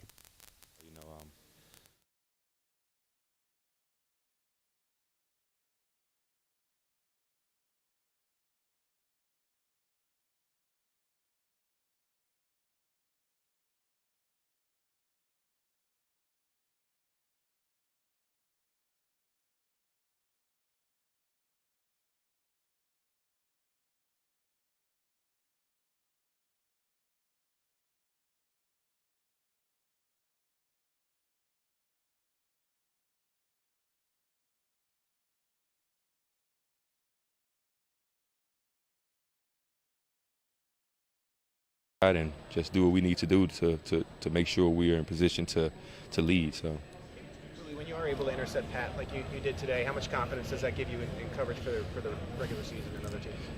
Give me a lot of confidence. I got goals to lead linebackers in the NFL in interceptions this year. So when Pat throws me some, I know the other quarterbacks will because they're not as good as him. So, Do you ever say anything to Pat, or does he ever Oh, say nah. anything to you? I ain't that cocky. Willie, you talked about your confidence going up. Guy next to you, Nick, both. I mean, it seems like his confidence is up there as well. What are you saying from him as he's standing next to you? Oh, he runs the show, man. Since he got here last year, at my second year, we both were learning, and he's took off ever since, man, and hasn't looked back. And so we both, man, just trying to take things to the next level. A lot of rookies on this team, on the defense. How long did it take you before you felt comfortable with Spag's defensive playbook? You're in year 3 now. How long did it take you where you felt like you knew everything you needed to know? Every day, man, we're growing and we're learning more and more. You can never be perfect, I feel. That's how I take it on. And, I'm good now, of course. Like, I feel like this is going to be a great year mentally for us all, that we can execute our plays and run the scheme well. And so I feel like we're in a good spot, so we're going to do it, man. You said you want to lead the league in interceptions among linebackers, Yep. right? What gives you that confidence to make that goal? Because I know I can do it. Coming out of college, man, I was a guy I feel like was drafted because of my coverage ability. And, man, like, I feel like I dropped 4 of them last year, Cowboys, Broncos, I feel a couple other teams I can say. And I feel like, man, if I make those opportunities and, make the play, that's like 5-6 interceptions last year. So this year, man, I really can take it to the next level. I know that for a fact, so I'm definitely going to do that. How much of having to guard Travis Kelce in practice helps you with that?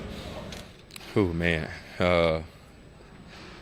You know what? That's a good question because Travis he's different. Tight ends don't run routes like Travis. He's patient, very slow routes, but they very efficient. So he'll make a move on you, man, and 10 seconds been passed by already, so you think the play over and he hits you with a up and out or something, but it definitely makes you better for the guys that you play against every week because, once again, nobody runs routes like Travis, nobody can throw the ball like Pat, so we get better over there, man. From your perspective, what jumps out about this collection of running backs? Whether it's a young guy like Pacheco, having Ronald Jones in camp for the first time, even seeing the progress with Jet and CEH, what jumps out to you about the running backs? Well, first off, 10, man, Pacheco, he reminds me of my running back in college, Colin Hill. He just got so much juice when he runs, man. I feel like he's a great addition to the room. And Clyde, Jet, Rojo, all the guys over there, I hope I ain't missing anyone. But it's just a great room, a room full of skilled backs that can spread you out in the pass game and run it up inside if they need to. So it's a great room. Willie, I know that you were a little overwhelmed your rookie season. At what point did you feel like, okay, I'm no longer thinking and I kind of am one with the system in a sense with Spags? Really, man, it took me to year 2, honestly, because, I don't like looking back, but rookie year I kind of gave up on it a little bit. I was just like, I'm just waiting my turn. So year 2 was when it really, got going for me mentally, and my confidence level went up a lot. So ever since then, man, now we're on the up and up, so. Some of the rookies that might be feeling like you did before?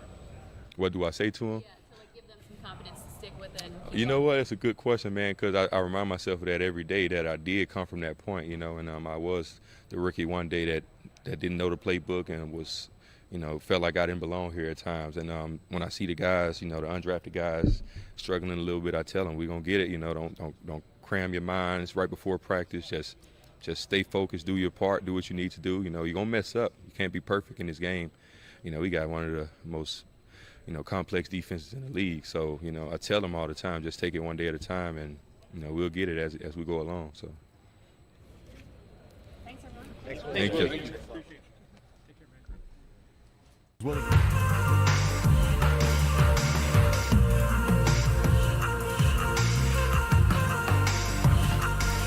Kind of waiting my turn, and then year 2, the confidence, the mental part of it, and then how difficult that defense is overall. We'll get into more of some things that he said. Here's Kirk Wharton.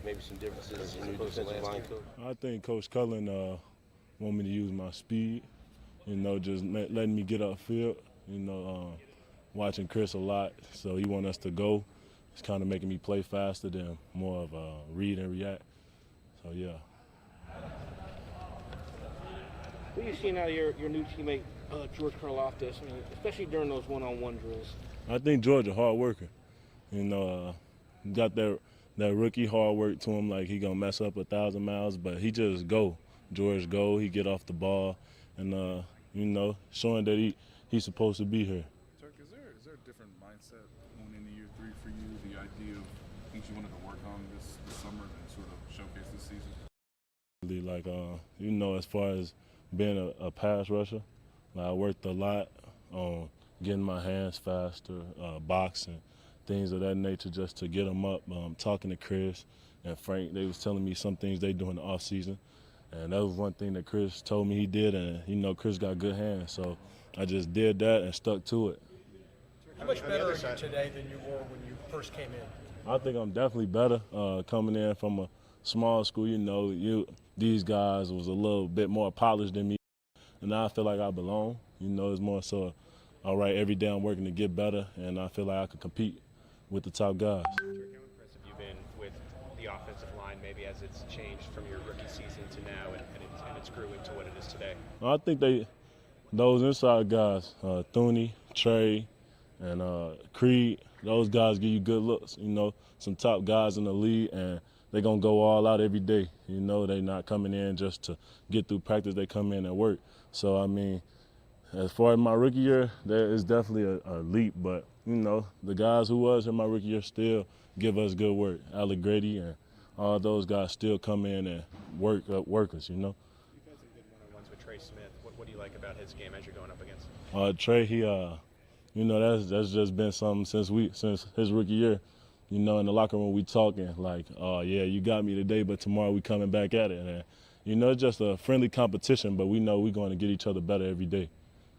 So have you noticed a difference in the way that Frank Clark has approached this season and maybe his work ethic, as well as Chris Jones? It kind of seems like the two of them came into camp with the Oh, yeah, I think that they taking a leadership role. You know, they leading us. Frank come out and he passionate about the game. So he come out, he keeping the young guys at the meetings, letting them know what's going on, watching film with them, and Chris doing the same. You know, they leaders on the field more so, you know, like they really taking that leadership role now.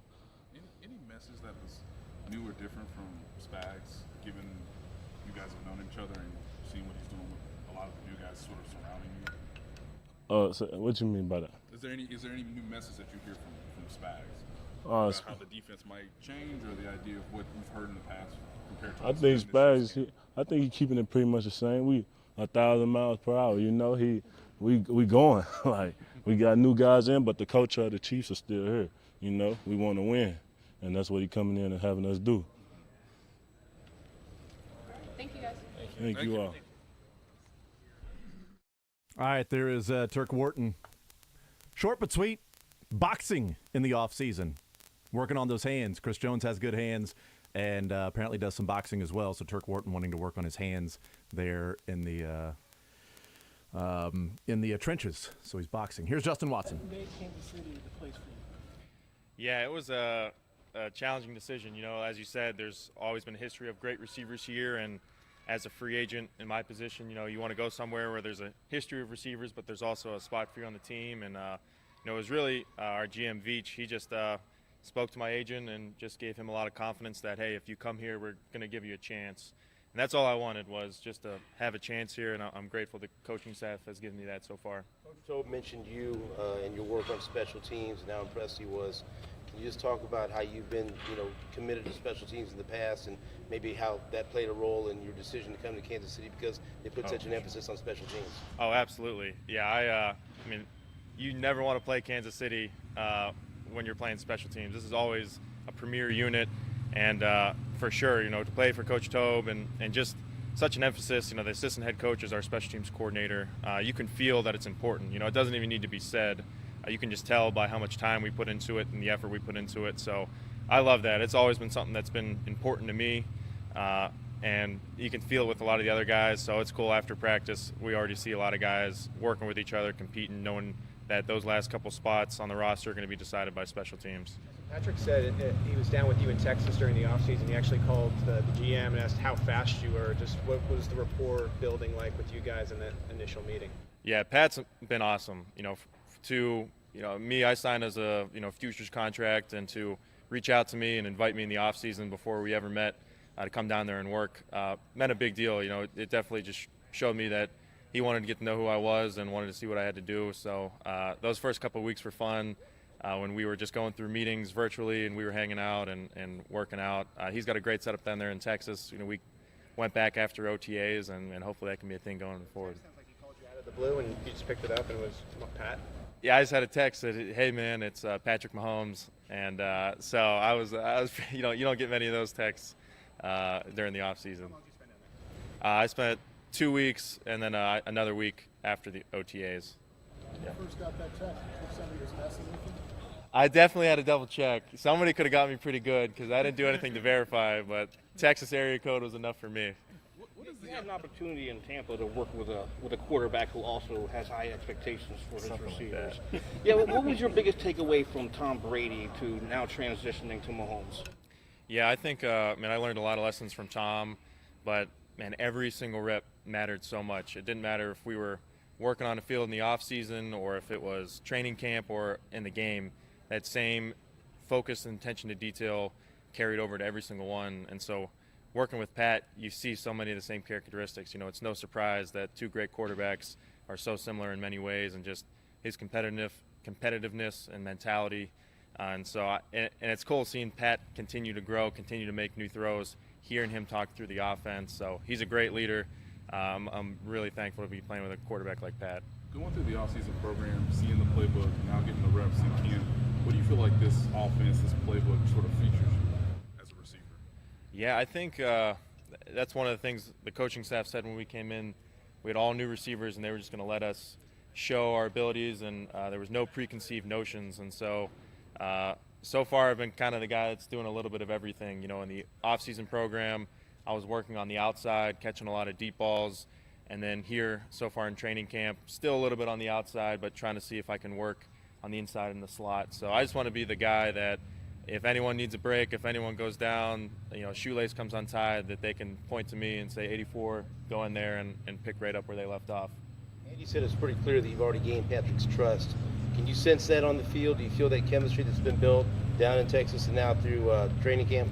Yeah, absolutely. It's cool when you start seeing plays the same way as the quarterback and things that might not be drawn on the playbook, but you both just have this feeling that, hey, man, there's an opening outside if I break my route a certain way, and that Pat hits you right out of your break. So it's cool because that Pat has that ability to see the field and think past the playbook and see coverages, and so he speaks every day in our team meetings, and it makes it really clear what he wants from us at receiver. Justin, what is he like as a teacher in that moment? How does he sort of show his personality? How would you say he describes things from his point of view that maybe the average quarterback doesn't? He has such a great understanding of defenses, I think, is the first thing that shows. It's not just cover 2, cover 3, it's specific teams, how the Broncos run cover 3, how the Chargers run cover 3. So I think that's the first thing that stands out. He's an unbelievable understanding of the defense. But then he also knows, a new guy, hey, here's the best way to explain it. If you see the far side safety crashing down, take it a little higher. If the nickel pushes out to you, go inside. So he just does a great job of teaching without putting guys down, always trying to build people up, and I think that's a great leadership quality he has. And what's it like when you have that discussion, you see it in practice, you actually go through it, and it sort of connects? What's that feeling like for you? Oh, man, that's the receiver's dream when you talk about something, in the film room and it translates over onto the field. So I think the more of those things we can do keeps building confidence for game plans going forward in the preseason and the regular season. In that wide receiver room, you have a bunch of new receivers. Who's someone that you're kind of leaning on that try to figure out what play as well? Yeah, I think Marquez Valdez-Scantling is one that, for me, he's been a great leader. We came into the NFL the same year, but he's from Tampa. I played the last 4 years in Tampa. We got to spend some time down there in the off season, and he's helped me become a better deep ball receiver, I think. I caught a lot of those passes in the offseason, and we have similar body types, and just how he attacks routes, how he attacks leverage. I think one thing you're going to see from him this year is he's a lot more than just a deep ball receiver. He's been catching balls over the middle, getting off press really well, so I think he's going to have a huge season this year at MVS. Related to that, I mean, Marquez had with the fact that he was going to get to do more things and be asked to do more here was a big deal to him. Do you kind of feel like that same opportunity that maybe you're going to be asked to do more with the Chiefs than maybe you had an opportunity to do in Tampa? Yeah, that's what was great when we came in, and there was, they didn't put anybody into a box. I thought my time in Tampa, I spent a lot of time in the slot, and I would have liked to run some more deep balls. And so coming here and in this offense, man, all we do is run deep balls. So I've been loving the chance to get out and run, stretch my legs, and just run some routes that I maybe haven't ran since college. So I definitely, absolutely. Would you say that deep ball threat is your strength then? Yeah, well, it's becoming that. I think just body type, weight size. A lot of people don't expect me to open it up and go deep on them. So I think our DBs have learned, and hopefully we'll be teaching some other DBs going forward in the regular season. You mentioned how Patrick can extend plays, get creative. How much does that change your mindset when you're out there that you never give up on a route, never give up on a play, because he can make things happen long after other quarterbacks can't? Oh my gosh, it's so different. There was a play in the film room.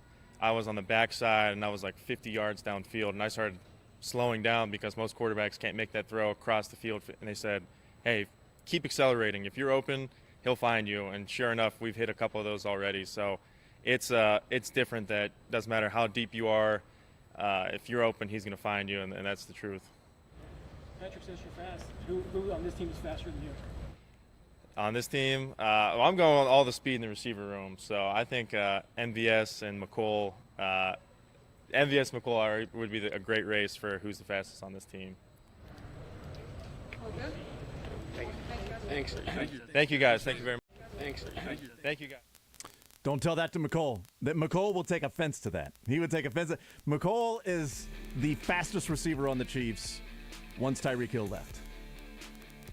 Put That a was race on for the group and St. Joe. I'm sure the fans would enjoy that. Well, they did with Tyreek and McColl Hardman. And Tyreek whooped him to the point that McColl just sort of slowed up the last 5 yards, kind of jogged, like, I'm not really taking it seriously. That was interesting stuff from Justin Watson, man. It really was. I liked that. There's some things I want to get into and talk about from that. Me too. I feel like there's a theme developing with wide receivers in the offense, the newer wide receivers in the offense, of how they are utilized versus other offenses they've been in the past. Yeah. Where that be specifically Green Bay, Pittsburgh, and Tampa, where MVS, Juju, and Watson played their entire careers with one team and now coming to the Chiefs. So that's three different organizations and how they do it versus how the Chiefs do it. We'll get into more about that as well.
Hey! All right, we continue right here on Sports Radio 810 WHB. Jason Anderson with you, Josh Brisco, and Beards. We head up until 2 o'clock. Mick Shaffer will join us at 1 o'clock, halfway to our destination of getting you to Todd Lebo and Curtis Sebo. That's our whole plan. Our whole plan is to get you from 10 to 2 a little bit quicker than maybe it would have otherwise been. We heard from the Chiefs. We heard from Jeff Montgomery in the 10 o'clock hour. We talked some trade deadline stuff as well. And we also have tickets to give away to a movie premiere to B&B coming up tomorrow night, a little movie called Bullet Train with one Brad Pitt. That's an MIZZOU for you right there. I don't know if he's going to be at our screening or not, but I will be. But so pretty You're much, gonna be there? pretty much just as good. Oh yeah, we're going to do a little trivia beforehand. You're we're going to give some things emceeing the away. night? I'm going to be a little Diet Stephen St. John. You know, that's what they call me. Okay. I think Steven took the helmet for the Top Gun Maverick premiere. Which made sense. Yeah, absolutely. And I get to, kind of talk about this, like, very vibrant movie that involves a lot of fighting on a train. So I also feel like I'm really at home here. So, yeah, we're B&B Theaters tomorrow night. That's at 135th and Antioch. And we can give away some more tickets if you'd like. You have history with trains? Yeah, I almost missed one going to Chicago one time. Did get on in time and then had a lovely train ride. Good for you. So that's my one train story. St. John's in St. Joe, so therefore he cannot be at the movie tomorrow. Do we want to go caller number... Justin Watson wore number 17 last year. I love it. I love it. But it's actually not that bad. No, it's good. It's awful. We've had fun with these so often and we've never actually done it. Let's do 17 for Justin Watson. I kind of want to do 17 for Justin Watson, but then I also want to play like a Vin Scully clip right out of the gates too. Or you're gonna have to pick one or the other. What can we do? Fine. Both? Like, we can pick. We can both. announce one, and then have Beards hit space bar, and then he can take the calls. During all that. hit Beards the can space. handle it. So we should do like a longer one of these clips then. Have you heard the wolf story? I've heard the wolf story. Have you heard the Madison Bumgarner story? I don't know that I have. Have you heard the Hank Aaron home run call? That I have. Yes. Have you heard the That's Don excellent. Larson perfect game final out call? I'm not sure. Have you heard the Sandy Koufax perfect game final out call? Hard to say. Have you heard the Jim Tracy being ejected from a game and him yelling at the umpire and Vin Scully translating what he's saying? If I have, I'd love to hear it again. Let's play that one because that one's kind of fun. Which one? The Jim Tracy ejection translation from one Vin Scully. And we'll do caller. You know what? Here's what we'll do. After this, we'll open up the phone lines and do caller number 17. All right. So after we play this, because this is only about a minute Get a 15 minute or to something. warm up. Get those numbers dialed in. So here we go. So after this, so if you're a couple of minutes behind, you're like, all right, I'm going to start calling right now. Yeah, you're on the text line. There you go. Brought you on Twitch. Get There calling. we go. So here is Vin Scully. This is a game in which there was an out in the outfield, but it looked like the ball was trapped. They called it a catch and an out. And then Don Mattingly, after the out was called, then goes and complains and goes to the umpires. This is where we pick it up when Don Mattingly starts to go out to the umpires to give his thoughts on the fact that this was a base hit, not a catch. Don Mattingly is going to argue. Now Estabrook is going to go over and talk to the other umpires. We couldn't call it, so I just looked at Estabrook, and he finally called it. Victorino is out on a fly ball, but the umpires are going to huddle. That's a good thing, no matter what. You want to make sure you get it right. Okay. Uh-oh. Uh-oh. The meeting looks like they're going to call it a trap. And Jim Tracy, he caught the ball, Jim said. He caught the ball. He caught the blinking ball. He caught the darn ball. Uh-oh, you're gone. He is gone. That is blinking fertilizer. I'm doing the best to translate. You gotta be blinking me. The ball, he caught the ball. No way, no blinking way, no bloody way. Jim's gone, so he's spending house money now. Really good. No blinking way. He caught the blinking ball. You know what that is? That is blinking fertilizer. I want to play that anytime we have a bad take.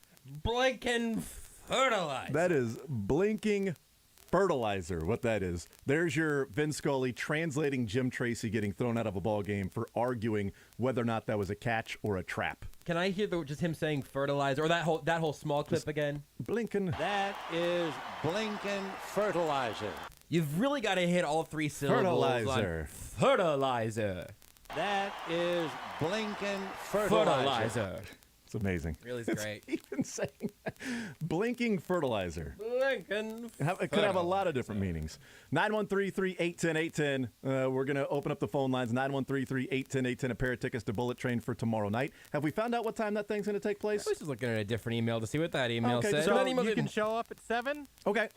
Trivia and everything with Josh starts at 7:15. Oh, okay. Movies Great. at 7:45. Great. I'm gonna be there at like 6:45. You want to buy me popcorn and hang out? I knew when I was Okay. gonna be there, but I knew I was gonna be there early. So give me the trivia beginning time again. Trivia starts at 7:15. 7:15. That's what I'm gonna say. Get there. If you're not there by 7:15, you're gonna miss a chance to answer some Brad Pitt-based trivia from me. So 7:14 and 30 seconds when Josh will arrive, and his car just screaming into the parking lot. Jason, Gets out, runs in. Jason, please. I will be driving a train through the parking lot into the theater. Choo choo, mother bleeper. Yeah. Driving it or riding it? I'm a conductor now. Okay. People don't know this about me, but Caller number 17, 913-381-0810. Caller number 17 because that's the number Justin Watson wore in Tampa Bay. I actually don't know what number he's wearing with the Chiefs right now in training camp. 84, maybe? that really sounds good to me. That's the name that immediately came to mind when I It's probably when the I think name Justin that came Watson. to mind. It's probably the number that came to mind. Did I say name? Who's Yeah, it's to a number. say? It's a number that came to mind when the name correction. Justin Watson was brought to mind. 84. You were right. There we go. Nailed it. Otherwise known as Willie Davis. So Justin Watson talking to the media. I enjoyed that. I It was did really too. good. A couple of things on Willie Gay as well that I want to get into. But I want to start with Justin Watson because he has said what Juju and MVS have said about the Chiefs offense. Now you're talking about Marquez Valdez-Scantling that's played his entire career with Green Bay, Juju that's played his entire career with Pittsburgh, and Justin Watson playing his entire career with Tampa. That's three different organizations, three different offenses in which all three have said the same thing. What they like about the Chiefs offense is that there's freedom with different positions, and you're not just an outside receiver or a slot receiver. As Justin Watson described it, they didn't put anyone in a box. That when you got here, it was open. You were running different things. He said he ran at slot a lot in Tampa Bay, and he wanted to do more and didn't get the opportunity, and he wants more. And now he gets an opportunity to play on the outside, some deep balls, and as he said, well, this is nothing but deep balls, here. So I thought that was really interesting in just the same echoing of other wide receivers that are new to the Chiefs this year. And then, of course, the Patrick Mahomes ad-libbing that, he saw on film that he was 50 yards downfield and he started to decelerate. And they said, no, you need to keep going. Keep accelerating 50 yards. He'll find you if you're open. It's not that, hey, this ain't Tom Brady. It's just that this isn't a typical quarterback. You're that far down the field. Instinctually, you would want to slow down and come back to the ball. Sure. Don't. Keep going. He'll find you. Well, to marry those two things, there's one other element there that you didn't mention with MVS and Juju, and now with Justin Watson. It's three different teams, three different organizations, three different offenses, three different Hall of Fame quarterbacks good that point. those guys have all That's a great played point. under. Thank you. I try to bring one every show, no more than one. Three different Hall of Fame quarterbacks in offenses that were structured for them. Tampa and Tom Brady was sort of a different evolution, but that neither here nor there. That's something that where still these things are coming out as totally unique to Patrick Mahomes, Andy Reid, Kansas City, that these other guys have not seen anywhere else because it doesn't really exist anywhere else. So you're going to have to know the entire route tree. You got to know the entire offense. It's not you're the slot and here are the routes that you run. And he even talked about that with MVS, that he was asked, who are you leaning on in the wide receiver room, which is a great question because who do you lean on when everybody's the new guy? Right. And he said MVS is who he's leaning on because he's got a relationship previously with MVS. Marquez Valdez-Scantling is from Tampa. Justin Watson played in Tampa, so they had that connection already. and he has helped him be a better deep ball receiver because that's MVS's specialty. And so something Justin Watson is going to be doing with the Chiefs and having that speed is doing that. So he has learned some of those techniques and tricks from MVS, whose specialty is that. And whenever you end up, I think we just solved something we talked about it already a couple times this week. When Travis Kelce talked about this being a friendly offense, what does he mean? When incoming receivers or guys who played for Andy Reid their whole career and then exit and say, man, it just takes you some time to get all that under you. What is that? How can those all be true? How can this be complex and difficult and also friendly and open to freelancing? Well, it's what we just heard from Justin Watson. It's that, hey, you got to learn everything so I can let you do everything. Yeah. You don't just need to master the slot here. And for Watson especially, he said, hey, look, whenever somebody's shoe comes off, whenever somebody's shoelace comes untied, I need to be the guy that can get out there. Which, man, what a good way to frame it if you're going to be a team's 5th or 6th receiver. But you have to have so much under your belt in the comfort and familiarity with every different moving part of this offense. But once you clear that bar, everything is open to you. Like that really is a tremendous part of what this offense can do that I think is very, very difficult for us to properly even translate to people, because I think it's very rare. So last night or yesterday afternoon, whenever Kurt Warner put it out, he did the study ball, and Kurt Warner spent about 17 minutes breaking down film and talking about Patrick Mahomes as a, quote, one-read quarterback, and said, look, here are my opinions on Patrick Mahomes before that, but there's commentary out there, so then let me now do a deeper dive and see if there's anything to this. So he used just the Bills' divisional round game and looked at different plays with Patrick Mahomes and then went through his Hall of Fame quarterbacking mind to decipher who was read 1, read 2, read 3, and so on. What defense they were in. When the defense rotated down, what defense they were in as well. Therefore, this other receiver now becomes the first read, second read. Instead of the layperson going, well, he looked over there and threw over there, so that was his second read, where Kurt Warner was like, well, he did that because the first read is the linebacker, and as soon as the linebacker did that, he looked him off and went this way. So that was great. It was about 17 minutes, worth the time to watch. Typically, when people on Twitter see something that's 17 minutes long, they just scroll right past it and say, well, tell me what he said. Right. Give me the clip notes. I got a minute and a half tops. Yeah. It was fascinating. I retweeted it, and so it's really good stuff from Kurt Warner. It's also on YouTube, so if you don't have Twitter, just go to YouTube, look for Kurt Warner Study Ball, and his most recent one is about Patrick Mahomes. And I thought about that as Justin Watson was talking about, he was asked about Patrick Mahomes as a teacher, as a teaching the offense to somebody that's new and not just sounding like it's a different language and translating that to make it more understandable, and therefore it's easier to receive the information, process the information. And he said, Justin Watson did, about Mahomes. He has such a great understanding of defense, not just coverage, but specific teams and how they run their coverage. He talked about the Broncos, cover 2, cover 3, different teams, cover 2, cover 3, specific to their little idiosyncrasies and how they change things up, and then also explaining those things in a way that translates of, yeah, this is what they're, but this guy's coming down here, that's your read. This guy's going over here, that's what you're basing it off of on this particular play because the Broncos are going to do this. We're going to play the Broncos twice. This defense that Spags is in, the Broncos are going to be doing this with that defense, and these are the things you're going to have to key on when we're going up against that team or whatever it is. And to hear that, and then to think back to the 17 minutes of Kurt Warner, who it was fascinating stuff because he was talking about how this guy comes down and then the safety is doing this. So now Patrick Mahomes knows they're in this coverage. And so he's looking over here. Here's his first read. Boom, not there. You see the hips on this cornerback do this, or this linebacker where his foot went. Immediately then you look the other way because you know your next read is here. Boom, there's Patrick Mahomes. Sees that, immediately looks elsewhere. And just as Kurt Warner was going through and saying, here's your first read. Okay, this cornerback did this. Okay, here's your second read. Oh, look, Patrick Mahomes is already going there. All right, this is doing this. Now he's waiting for the safety to do something over there. Okay, now Patrick Mahomes is moving on because this is the exact read. Now you're moving on to your next thing. He also talked about, as it was going on, that he goes, look, I'm not saying that Patrick Mahomes is only going through read 1, 2, 3. He goes, there are some times when read 1 is the guy you throw to. And he goes, most often, quarterbacks typically know where they're going to go with the ball based on the defense they think is being presented. So they have an idea of what the read is.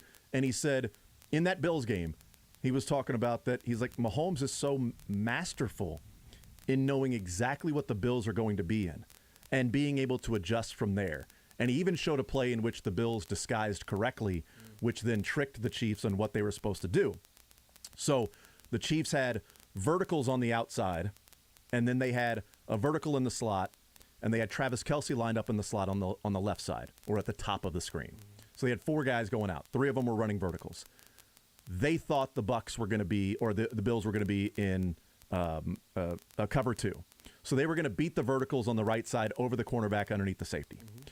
But as soon as the snap went on, the safeties moved into a different position, showing they were not doing what the Chiefs thought. And he talked about it and said, here's why this is what the Chiefs thought they were going to do. Here's why Patrick Mahomes thought this. When he took the snap, here's where Patrick Mahomes immediately adjusted based on that defense. And he goes, the only outlet is to Kelce over here, who's underneath, who's running a little hitch. And he goes, Mahomes takes the snap, and he goes and looks at, he's looking right at the safety. The safety takes 2 steps that way. He immediately goes to Kelce. That there also is the game. Not that particular play, but the week of planning. Yeah. Every conversation we have with Steve Spagnuolo, every conversation you have with Eric Bieniemy, the meetings they are having behind closed doors, what Patrick Mahomes is preparing for now is to see his safety, to expect something, look at something, identify something, expect something. I'm going outside to McCole here because he's going to go over the cornerback and under the safety. I'm going to get these guys on a vertical route against cover 2. And then you get 2 steps from a safety at the snap, and you go, oh, bleep, okay, let's go to the next, not the next read. Mm-hmm. Let's do the next thing. Let us fully adjust what our plan here was going to be. They now adjust. We have to adjust back again, and you have to make that entire recalibration. You have to redo that math before a 300-pound man comes and squishes you under the entire weight of his body leaping. Based on 2 steps by a safety. 2, and if it takes you 3 steps, yeah, it's a sack or you're going to your first read and it's contested or it's picked off. Or if it takes you 3 steps, that linebacker is getting to Kelce quicker on the hitch, and now he's no longer open. You got to get there fast. Everybody's covered to throw the ball because you didn't diagnose that thing quickly enough. And I don't know that there's a way that we can ever. God bless Kurt Warner for trying to help. No kidding. I don't think there is anything that we can do to get more than about 50 people on the planet who really know what it's like to do that and to do it at a high successful level. It is even more superhero stuff than the physical things that players are able to do on a football field, because you have to do it physically after mentally getting there. I just think that stuff is always tremendous. Yeah, and him talking about that particular play again was a 7-yard gain. So in the middle of that game, all of that for 7 yards. We didn't talk about that play at that time. Then no, we talked about 13 seconds that came later. It's just a random play in the middle of the game that gained you 7 yards. And that play specifically, I thought was interesting because with the offense and the routes they were running, what he had said was, as soon as this safety does this and the linebacker turns his hips, Mahomes knows all 3 verticals are going to be covered. 3 of the 4 guys are now not going to be open. So your only option is to Kelce at the top of the screen running a hitch. And as he immediately goes to Kelce and throws the ball, the linebacker is coming over to cover. He gets the ball to Kelce. Just before the linebacker gets there, Kelce then turns and picks up 2 more yards, so it's a 7-yard gain. If he looks over there a second later, the linebacker's already there on Kelce, and now Mahomes has to play ad lib and is running and scrambling, or he's sacked, and who knows what happens on that drive. I don't know, but it's diagnosing that quick 7-yard gain, and when you're watching it, it looks like it's hey, just take the easy pitch and catch. Why doesn't Mahomes just go with the easy pitch and catch? Just take the easy. They should do that every time. The 5 or 6 yard Finally, gain. this patient took the 5-yard gain. Just take the. Oh, no, actually, they were going verticals. He was going to go over the top to McCole or Tyreek against that defense, and the Bills disguised it well. And even with the Bills disguising the defense well and then getting into that defense and cutting off 3 of the 4 routes and being in a position to where they are a half second away to having everything covered, Mahomes diagnosed it quick enough and then threw it there in the amount of time that it took to be able to find the only receiver. And that's coming from Hall of Famer Kurt Warner, who's breaking all those things down. To me, it was another level of appreciating that the ad-lib stuff happens, but all of the diagnosing pre-snap and immediately diagnosing during the play is just a total, it's another level than I'll ever be able to comprehend. You touched on it there, but I don't want to gloss over it. The bleeped up thing about this that we all just talked about isn't even just the fact that it's a 7-yard gain in the middle of the game that is not memorable until you go back and dissect it. The bleeped up thing is that the Bills did everything right on that play. They did everything right. They took away what could have been ideally options 1, 2, and 3, or at least the number 1 option, and in the overall spirit of the play. They disguised it so the Chiefs couldn't adjust before the snap. The safeties made the moves they needed to make. The linebacker was closing in. And it didn't matter because Patrick Mahomes read it, delivered it, and found Travis Kelce just in the half-second window that play had a chance to succeed. Yeah. Being a defensive coordinator must be exhausting. Yeah, you did everything right, and you're still facing 2nd and 3 on the next play. Welcome to the NFL. Now we got 2nd and 3. Yeah. Have fun. It just makes it more absurd. We can look from the outside and go, really, he's a one-read quarterback. Shut up, defensive coordinator. And then Kurt Warner's like, well, actually, let's look. Okay, that's as dumb as something that anybody has ever said about a quarterback. That stuff happens all the time. Yeah. All the time it's happening. We go, 4-yard gain to Kelce. Yeah, he even broke down the winning touchdown pass to Kelce there and just how that developed based on the look and the pause and the head movement for Patrick Mahomes, the pre-snap read, all of that stuff. It was just really fascinating. If you want to go check it out. If you're a Mahomes fan, a Chiefs fan, it's catnip. Yes. is essentially what it is. All right, we'll take a timeout. We'll come back. We'll continue rolling. Willie Gay said a couple things that I want to talk about as well, and then some more Vin Scully clips that we can play as well. More Zone next. Want to see more of The Zone? Watch the show live on the Sports Radio 810 WHB Facebook, Twitter, YouTube, and Twitch.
The Zone with Jason Anderson. Got 18 reps in the bench. Weekdays from 10 to 2 on Sports Radio 810 WHB.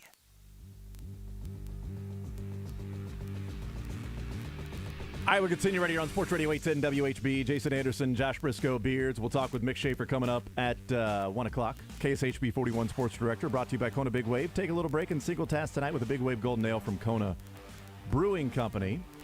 We've talked some Royals in the trade deadline. We've talked a lot of Chiefs as well, and played some clips from Vin Scully and his just amazing historic life that he lived and all the different events that he was a part of and had the play-by-play for.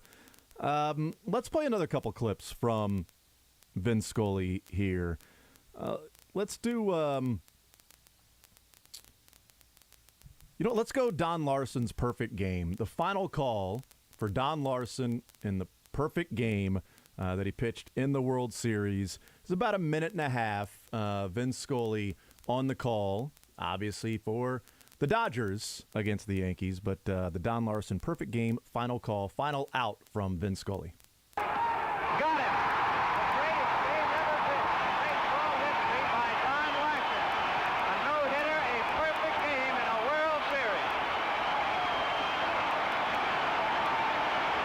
Never in the history of the game has it ever happened in a World Series. Only the second time in baseball history, a World Series, where a perfect game has been pitched. 64,517 have seen it. Millions more on television. Don Larson pitches a perfect game, retiring 27 Dodgers in a row. The history of the other perfect game and many other baseball facts found, of course, in the Encyclopedia of Baseball. But here at Yankee Stadium in the Bronx in New York, the most dramatic baseball game ever played. In 1947, Bill Bevins came so heartbreakingly close to pitching a no-hitter and didn't do it. But no man has ever pitched a perfect game in a World Series. Only one perfect game has ever been pitched, but that was in the course of the regular season. But when you put it in a World Series, you've set the biggest diamond in the biggest ring. And so hats off to Don Larson. No runs, no hits, no errors, no walks, no base runners. The final score, the Yankees 2 runs, 5 hits, and no errors. The Dodgers no runs, no hits, no errors, in fact, nothing at all. What a great call. I mean, just when you do it in the World Series, you've set the biggest diamond in the biggest ring. And then Dodgers, no runs, no hits, no errors, in fact, nothing at all against Don Larson in the perfect game in 1956. We heard during the break, you mentioned one Vin Scully stat earlier in the show, but how rare for announcers to have stats, but I'm counting this as one. You should. That he called Jackie Robinson Dodgers games and Clayton Kershaw Dodgers games. Yeah.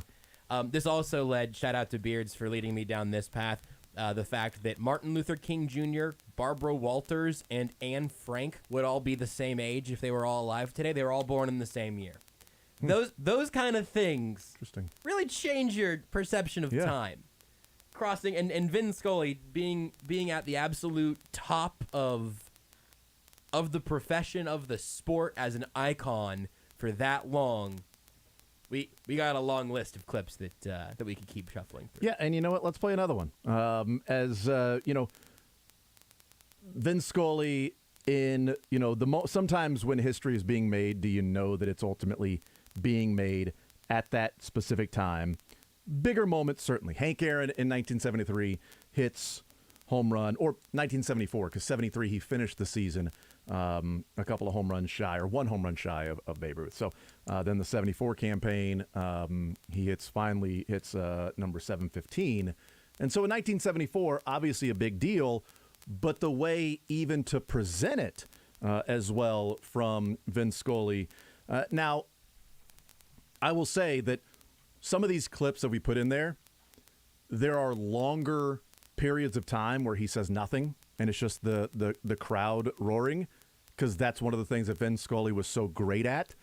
Vern Lundquist tells the story of this particular call, that when the ball left the yard, after he said it was gone, he backed away from the microphone to keep himself from to keep himself from interjecting. Like, even if he might want to, he didn't want to. So if you back away from the microphone, you can't just simply yell. The Vern Lundquist was like, no, he walked away so that he knew he wouldn't interrupt that moment that was going on, that people could just embrace and hear the cheering and the fireworks going on. I cut that down to like 10 seconds. Okay, so you'll hear it like 10 seconds, but it was really like 45 seconds of just nothing. So this is about 2 minutes or so of the Hank Aaron home run call, number 715, and the historical context that also, in the moment, Vin Scully's able to put it in. Once again, a standing ovation for Henry Aaron. So the confrontation for the second time. Aaron walked in the second inning. He means the tying run at the plate now. We'll see what Downing does. Al at the belt delivers, and he's low. Ball one. And that just adds to the pressure. The crowd booing. Downing has to ignore the sound effects and stay a professional and pitch his game. 1 ball and no strikes. Aaron waiting. The outfield deep and straight away. Fastball is a high drive into deep left center field. Buckner goes back to the fence. It is gone.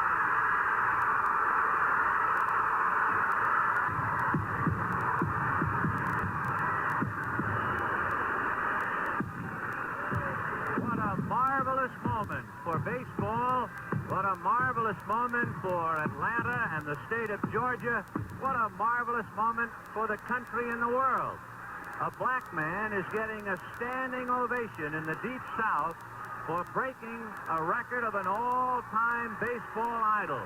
And it is a great moment for all of us, and particularly for Henry Aaron, who was met at home plate not only by every member of the Braves, but by his father and mother. He threw his arms around his father, and as he left the home plate area, his mother came running across the grass, threw her arms around his neck, kissed him for all she was worth.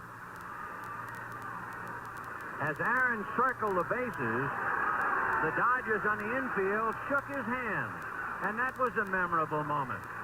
Aaron is being mobbed by photographers. He is holding his right hand high in the air, and for the first time in a long time, that poker face of Aaron shows the tremendous strain and relief of what it must have been like to live with for the past several months. It is over. At 10 minutes after 9 in Atlanta, Georgia, Henry Aaron has eclipsed the mark set by Babe Ruth. I mean, the context he put it in right there, that a black man in the Deep South is getting a standing ovation for breaking the record of an all-time baseball icon.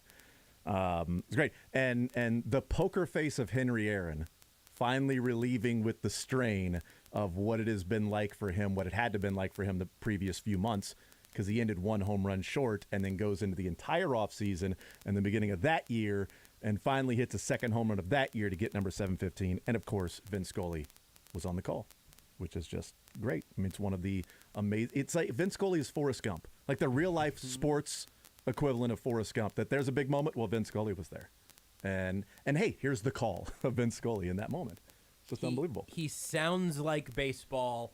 He represents so much of so many generations of baseball, and in a clip like that, you go, oh, he was also just, I guess he was just a poet covering baseball, talking about baseball, because if there was a moment he didn't meet, I haven't heard it yet, because you have all-time history from Buckner to Hank Aaron. And he had everything to say that needed to be said and knew when to stop. Yeah. Like you said, and let the crowd fill the moment. Yeah. And again, Just beautiful. I cut out about 35 seconds of just the crowd cheering that For our Vin context Scully, makes sense. that Vin Scully just let it breathe and let it sit there. which was great, and it's perfect, and it's one of the reasons why he's the best that's ever done it. He's inspiring and depressing at the same time. Yeah. Because you hear him, and if you're somebody that would be an aspiring broadcaster, you would hear him and go, wow, that's what I want to, but I'll never be that, so what's the point? Just change my so goals. what's the point? Well, and the most difficult play-by-play, well, I shouldn't say of any sport because, I don't know. It's different. I've never tried hockey play-by-play. Seems hard. I can imagine that would be incredibly difficult. But difficult in terms of baseball, football, and basketball, that there's so much of interjecting story and analysis and strategy along with some action, as opposed to football, which is my favorite to do play-by-play because there's action and then some analysis, action, analysis, and then baseball, not really, because it's just all action, action, action. Or basketball, I mean. Action, action, action. A little analysis. Action, action, action. A little analysis. Baseball's so difficult. Baseball is just filled with space. Beards, if we can just get one, Let's if do we it. can squeeze in a minute here. Sorry, Beards. 1 minute. This is my favorite Vin Scully audio that had actually came out of just a few years ago. He was on the Dan Lebitard show with Stugatz when they were back on ESPN. And if you're a young broadcaster who heard Vin Scully there and went, I'll never be able to do that, you might find this tale of his a little more relatable. Oh, yeah, sure. I guess they're over the years you would have to be. And basically the most, and I think you'll get the picture immediately, back about my third year, about 1952, the Dodgers were playing Cincinnati, and Cincinnati had an outfielder named Lloyd Merriman. I'll never forget it. And Lloyd hit a ball foul. And my mind told me to say, hot shot, hit, foul. And it never came out that way. and everybody in the booth fell down, and I was absolutely mortified. And the reason I remember Lloyd Merriman, I started filling. He's a former Marine Air Corps pilot, saw combat in Korea. I did on and on. That really, that had to be, considering how young I was, that was about it. Amazing, because we've all done that. He just played the clip coming back of how many reps on the bench press, but me not saying bench. I didn't go into Air Force pilot or anything like that to try to fill. Like How Vin incredible Scully that would he do. remembers that story. That was 50 or 60 years after the Yeah. fact. Lloyd Merriman, right? Amazing. We'll take a timeout. We'll come back. We'll continue rolling more zone next. Take the show with you by listening live on 810WHB.com, in the 810 mobile app, or by subscribing to The Zone wherever you get your podcasts.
The Zone with Jason Anderson. Their fans will go ape shit. Weekdays from 10 to 2 on Sports Radio 810 WHB. Oh, no.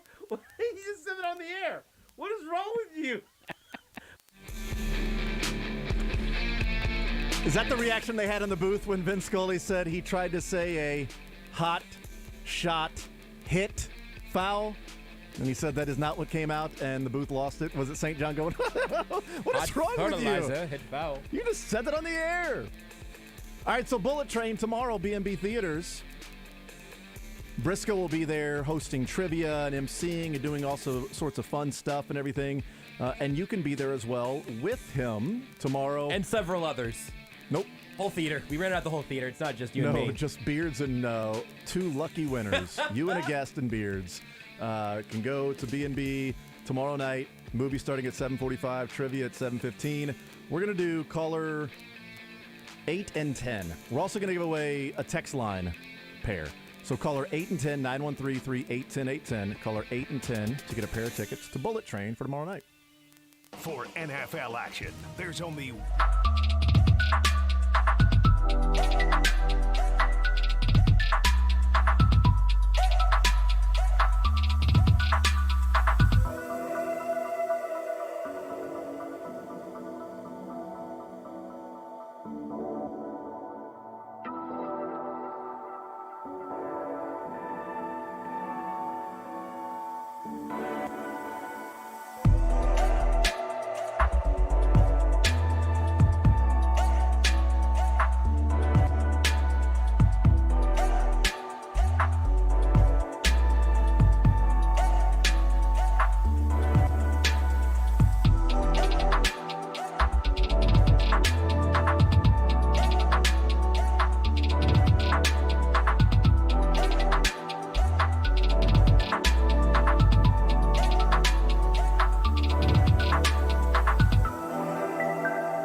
City.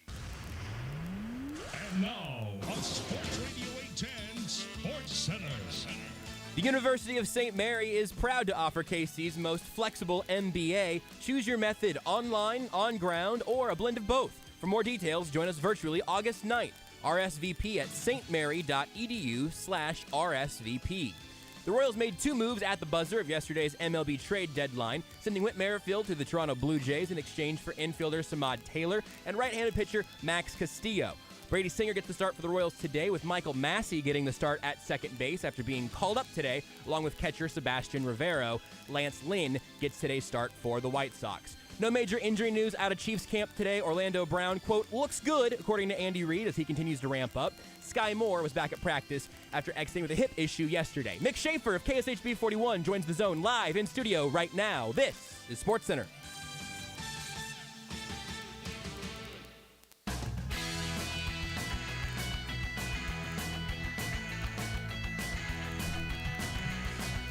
And yes, Andy Reid in his press conference today, Herbie Teope saying the fish is now in the boat. So can we talk about the fish? Big fish. God dang it. It's a big fish. Doggone it. But not Herbie. Eric Fisher. Herbie. Doggone it. Doggone it, Herbie. I mean, doggone it. And also saying, we're working on we're keeping tabs. Those workouts in Miami. That's good to know. Keeping tabs on the workout in Miami. Mick Shaffer, he is brought to you by Kona Big Wave. Take a little break and single task tonight with a Big Wave Golden Ale from Kona Brewing Company. Mick, what's up, man? I'm in the boat. Yeah, you are. This fish is in the boat. For the next hour. New guy Josh over here. He's so organized. Got a big old binder. Got the binder. The effort and the energy he put into There was that some energy Sports there. Center. Thank you. Corey never did. Oh, a lot no. of times it was Corey like trying to remember what he saw on 5 Minutes of Sports Center last night would be the update. Corey just took the show format and just read from it. I've All got right, so, backup text. I have extra text. I banged a paragraph. I was ad-libbing some in Is that there. her nickname? Hey, my show got banged last night. Saw that. I figured. I At figured like it would. 9:45, You knew it like, was going I knew, to. guys, come why, on. Why even plan for a show on election night? You should have stayed home. I should Primary, we had midterm, doesn't matter. We had I had the 6 o'clock, and Aaron had hits in the 4 and the 5 from St. Joe. It was a bad day to be a big sports day yesterday because you had the Merrifield trade, you had Brown returning. Yeah. Soto and- crazy trade that was going Man, on. we do local sports, okay? Eric Hosmer. Hosmer we had. See? Localized that story. Localized The that. Soto trade is He wasn't localized with really Hosmer. part of that. I Right. mean, and now he the was- Royals play the Red Sox in town this weekend, where Daniel Lynch should be on the mound against the Red Sox, who the Royals took in the draft for Eric Hosmer when he left as a free agent. And the I compensation hadn't pick. connected those dots. So I knew Ri- Haas would be back. So Haas and Lynch going up against each other this weekend. That would be cool. Lefty-lefty matchup. How about that? Here's Is Lynch- the old and the new. Is Lynch tomorrow? Is he the first Lynch game? Or is he- going to be Saturday. Okay. Lynch will be Saturday. It'll be Bubich tomorrow, Greinke on Friday, and then Lynch on Saturday. Storylines. So- Yes, we're going to be out the There's gate some tomorrow. storylines. So yeah, your show gets cashed last night, so that's too bad. Got banged. I feel sorry for you. Cash Something else? banged, canceled. Was there a reason? Same thing. Something else A happened? lot of those things. That, Bridge that or take place last something? night. Big Pothole. I was like, I had a big ballot box in the newsroom. I said, vote no for Sports at 10 or vote yes. And you were It's actually close race. you were campaigning for no. You were Yes, like, I I don't was want to over do the here. show. Yes. And I they're don't like, want to do the show. It's illegal to campaign at the ballot box, Schaefer. And but still the no's won out. Value mixed time So ballot I measure. did get to do all my required learning courses though. Do you guys have those here? You probably don't. I'm so lucky. No, like- I don't. it's I like don't Kyler have Murray a. I don't have a situation? Kyler Murray contract here. No, like in the real world, guys. Okay, Okay, they have tell me. like compliance training, Okay. like these 15, sometimes 30-minute videos where there's a test at the end to prove that you're paying attention. Of like defensive driving was what I took last night, or For KSHB? harassment in the workplace. Every place you work in the real I've world. got those in my other job. Yep. Yes, yeah, and Sorry. they're all pretty much the same. Why do you have Hazmat material? How to handle that? Why do you have defensive driving for a sportscaster? Well, I do drive. So that actually makes a little bit okay. That of makes sense. okay. I wasn't even thinking about you driving the company vehicle. to the Yeah. station. But hazmat, I don't know if that makes too much sense. There's others. Well, where to go in a storm, tornado, all that stuff. There's always harassment. There's EDI training. Yeah, most jobs have this. Boy, I don't know what that even stands for. That acronym you just threw out there. Equity, diversity, and inclusion. Cool. Those are hey, 3 great things. I just didn't know what EDI stood for. Yeah, you guys. EDI sounds like something you don't want, as opposed to something that you do want. You do want. Went to Vegas for a week and came back with EDI. Yeah, I'd like to have. Don't tell the wife. I'm just trying to get to the doctor before the wife finds out. But anyway, like once a quarter, like 3 or 4 will pop up in your inbox. Say you have to take these tests by September 1st. So yesterday I just went through the courses. It was great. Knocked it out. What did you learn? What did you take with you? How did your driving change today? Your hazmat suit looks great. Watch the show live. I like how did your driving change today? Guys, I'm coming in hot. All right, it's raining, so I'm having to speed and run through stoplights. I'll be there soon. It's so hard to text while driving in the rain. The best part was it didn't even get to that because I'm pretty sure the video was filmed, accurately saying filmed in like the late 90s. Nice. Okay? And so examples of distracted drivers when they're eating, when they're drinking, playing with the radio, and one of them was looking at a map, and this guy had a map up on the steering wheel, and I'm like, everybody that's 30 or younger working at KSHB has no idea what a map is. I don't know how I would get somewhere with a paper map. If you put a paper map in front of me and you're like, you're here, I'd be like, okay.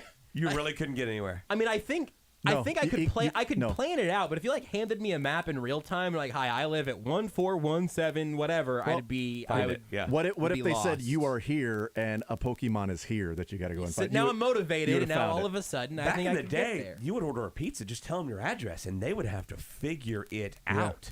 I would have had to have been fired literally before I would have ever gotten anyone's house. Back in the day, distracted driving was, or if your kids are on your lap and bothering you in the front seat and jumping up and down, or if you are, on a podcast with Tyreek Hill, Drew Rosenhaus. Drew Rosenhaus's family. That course. Or if you're Drew Rosenhaus and your kids are just climbing into the back seat and into the trunk area, or if your wife is just holding one of your children in her arms while you're driving on the highway on a podcast with one arm and Back holding in the day, the phone. it would have been distracted driving if you're lighting somebody's cigarette in the back seat. If you're turning around to light somebody's cigarette in the back seat, you might be distracted. Distracted driving if you're leaning down to get the cigarette lighter that just popped out because it's now heated up. If you're having to them then grab it. hold your beer, yes. You were might having be to change. distracted. If you're having to change the 8-track, to turn it, it might be distracted driving. Yeah.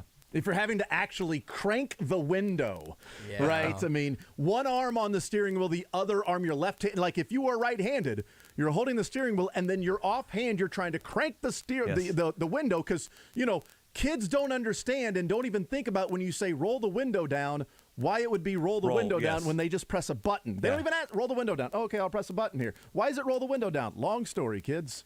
Why is it dial a number? Dial? Why would I pick up the phone? Wouldn't I just press the phone? Yes. What do I need to pick it up for? I already had it in my hand. It was in my pocket. There's nothing to pick up there. You picking up what I'm putting down? Yeah. I like when we go into like a hotel room, the kids are like fascinated by the phone. Yeah. I look over there like, what is this contraption? They think that's the future. Is this a time machine? It lives here? The phone just stays in this room Do you have a all home the phone? time? No.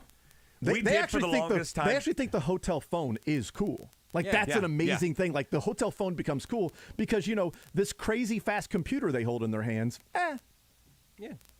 Yeah. Different. We had one until like several years ago just because not like the oldest kid had a cell phone. The other two are like, okay, they need to have some sort of access. And then we're like, no, they don't. We're fine. Right now, I can use my phone to call my house's Google Home Mini speakers. Yeah. So, like, if for some reason, if Renee was at home and, like, her phone had exploded, I could go into the Google Home app and then speak into that and be like, hey, Renee, I don't know if she can speak back. I don't know. But I could say, I'll be home in a little bit. Wasn't there a phone? I'm speaking as a ghost to the speakers. Wasn't there a phone in like 2006 or 7 that used to explode? They got like so hot that it would. I remember that. that. More recent than that. I remember that. What was That it? was more recent than that. Was it more recent than like 6 or It was 7? like one of the Samsung Interesting. Galaxy something or other. Just catch on fire randomly. Yeah, just walking down the street with I can do my laundry with my phone from afar. Now the laundry will have to phone be takes the laundry from like. Does it sort it for We're you? not there yet. Does it fold it for I mean, you? it would have to be the scenario of I put the laundry in, left, forgot to start it. Yeah. And then I do it from afar. I've yet to encounter that, nor have I downloaded the app or anything. But that is an option.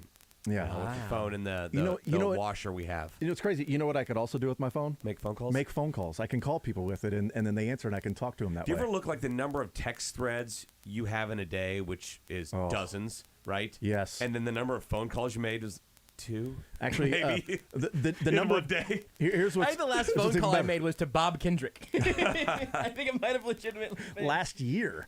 The number of text threads in the day versus the number of times I talked on the phone. Like phone calls I get versus actually answering them or just voicemail. Yeah. I don't recognize it. Voicemail. Let's go to voicemail.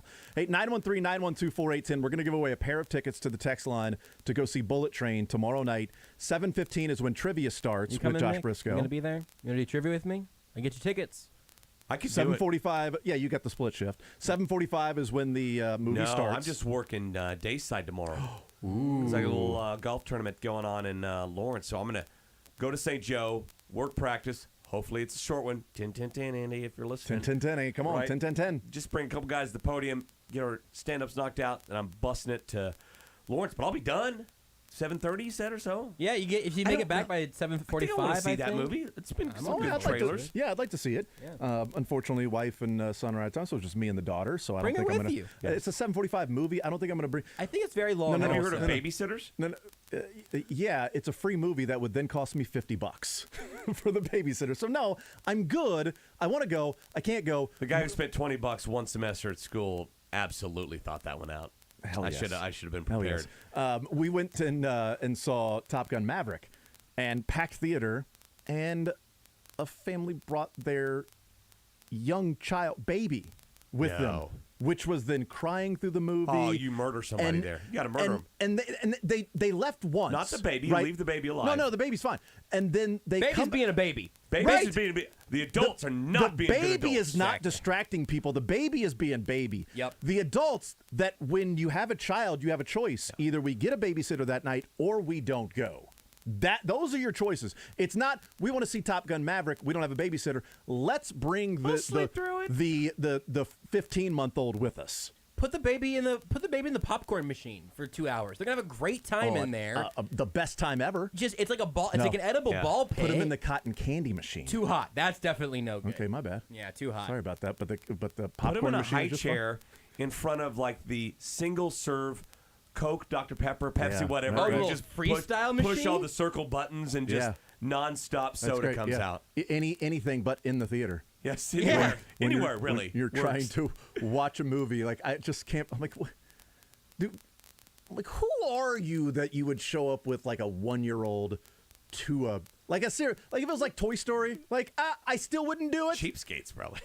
But then don't go to the movie. You can't be that cheap because you're paying $20 a piece. So wait, 50? It cost you $50 to go to a 2.5-hour movie? No, probably not. What are babysitters? I don't know. What are babysitters charging these days? It'll cost you nothing if you text 913-4. Sorry, what's the text number again? 913-912-4810. 4810. And if you tell us what words Vin Scully used to describe something that Jim Tracy was saying, in which he changed, and it was blinking something. Yeah. Blinking something, curse words by Jim Tracy that Vin Scully, we played it in the first hour. So you would have to be listening in the first hour when we played Vin Scully I'm clips. not a P1 listener. I'm a P9er. You're a P 11 o'clock. Yeah. A P 11 to 2, not a P10 listener. P 11 to 2. I'm a P1 to 2. So if you heard that and were listening in the first hour, well, long time caller, first time listener. 913-912-4810. Vin Scully was changing the words of what Jim Tracy was saying to an umpire as he was getting kicked out of the game. That he said blinking something, and the first one to text in that word is going to win a pair of tickets to go see Bullet Train tomorrow night. What a week to lose two absolute 100% legends, I mean, right? To where there's already have a winner. Oh wow, already have a winner. There you go. Can you say it now? Beards can simply just play it. Beards can say. Now he's saying it was a blinking catch. He blinking caught the ball. That is blinking fertilizer. Blinking. That's pretty good. Blinking fertilizer. You can't say that word slowly enough to continue your fertilizer. Like, you could bring that down to 0.5 times speed. So we have a winner, but I'm going to text the winner to see if they can even go to. Sometimes you're just like, oh, I want to win.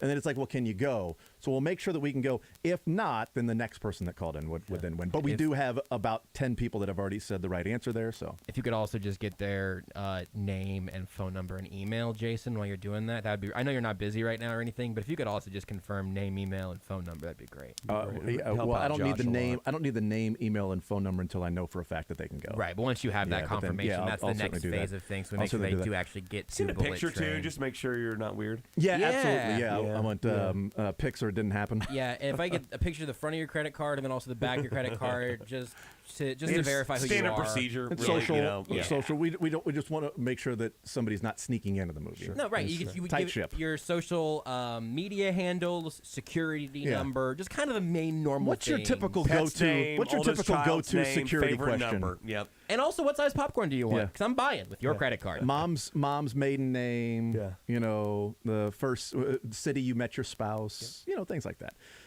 While you do all of those things and pass those along to us, tell you what, if you send your credit card number, I'll get you tickets. That's how good of a guy he is. If you send your credit card number, I'll be there. I'm gonna put the babysitter on credit card.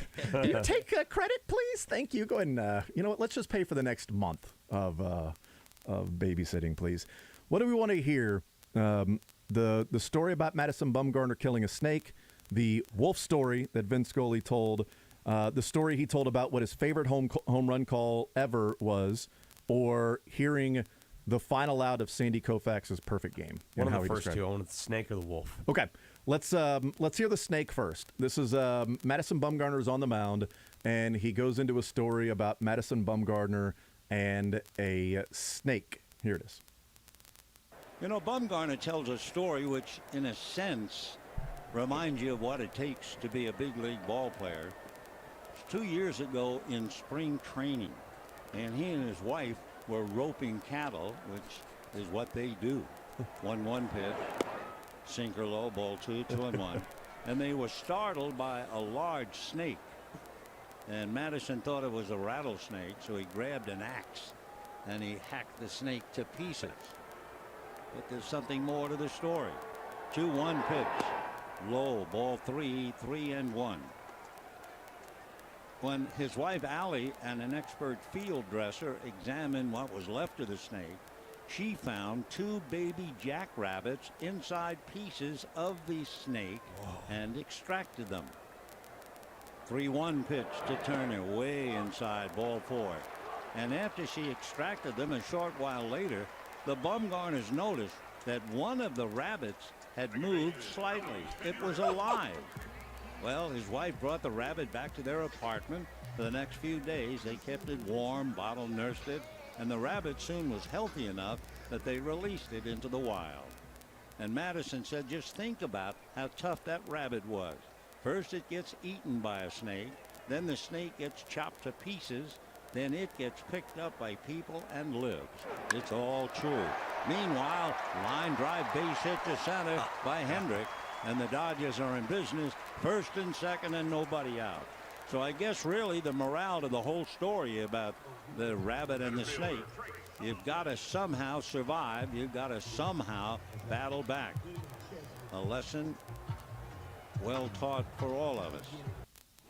I mean, that's a so much. One of the greatest storytellers of all time. So much to unpack game there. Interrupts his stories. In spring training, they were roping cattle, which is what they do. Which is what they do. He saw a snake, so he grabbed an axe. His wife, who was also an expert field dresser. So his wife is the one that I thought he said it. His wife and an expert field dresser. No, a wife, an expert field dresser, and he was saying as she was doing this with the snake is when she saw the rabbits that were in there. Wow.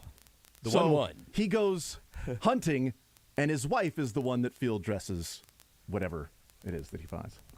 The casual interjection of the count gets me every single time. It's what makes the Castellanos audio so funny. It's what makes that story so good. It is if he just told that story on the radio, it would have been an incredible story. But having to pause for ball 2 inside.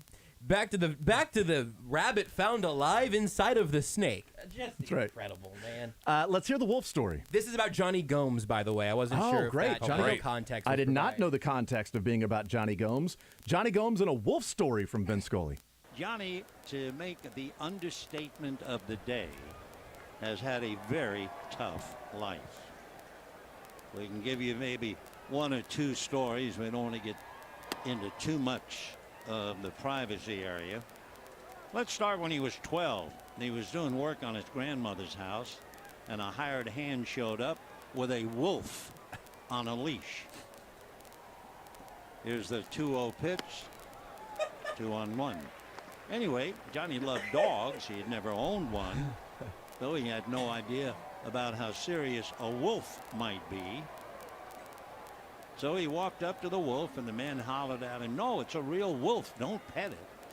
The 2-1 pitch in. Yeah, well, the man ties up the wolf, goes around the corner to mend the fence, and Johnny goes back to the wolf, saying something like, "Oh, I'll talk to him and it'll be great." And the wolf attacks him, has knocked him down on his chest, just about ready to devour him. 2-2 pitch, check swing, no swing, ball 3. Johnny suddenly, totally and completely relaxed. He was done. He knew it. And whatever he did by relaxing, the wolf decided, I don't have a rival here. And the wolf got off his chest. Johnny got up and walked away. Ground ball by the diving Turner, and the base hit by Johnny Gomes.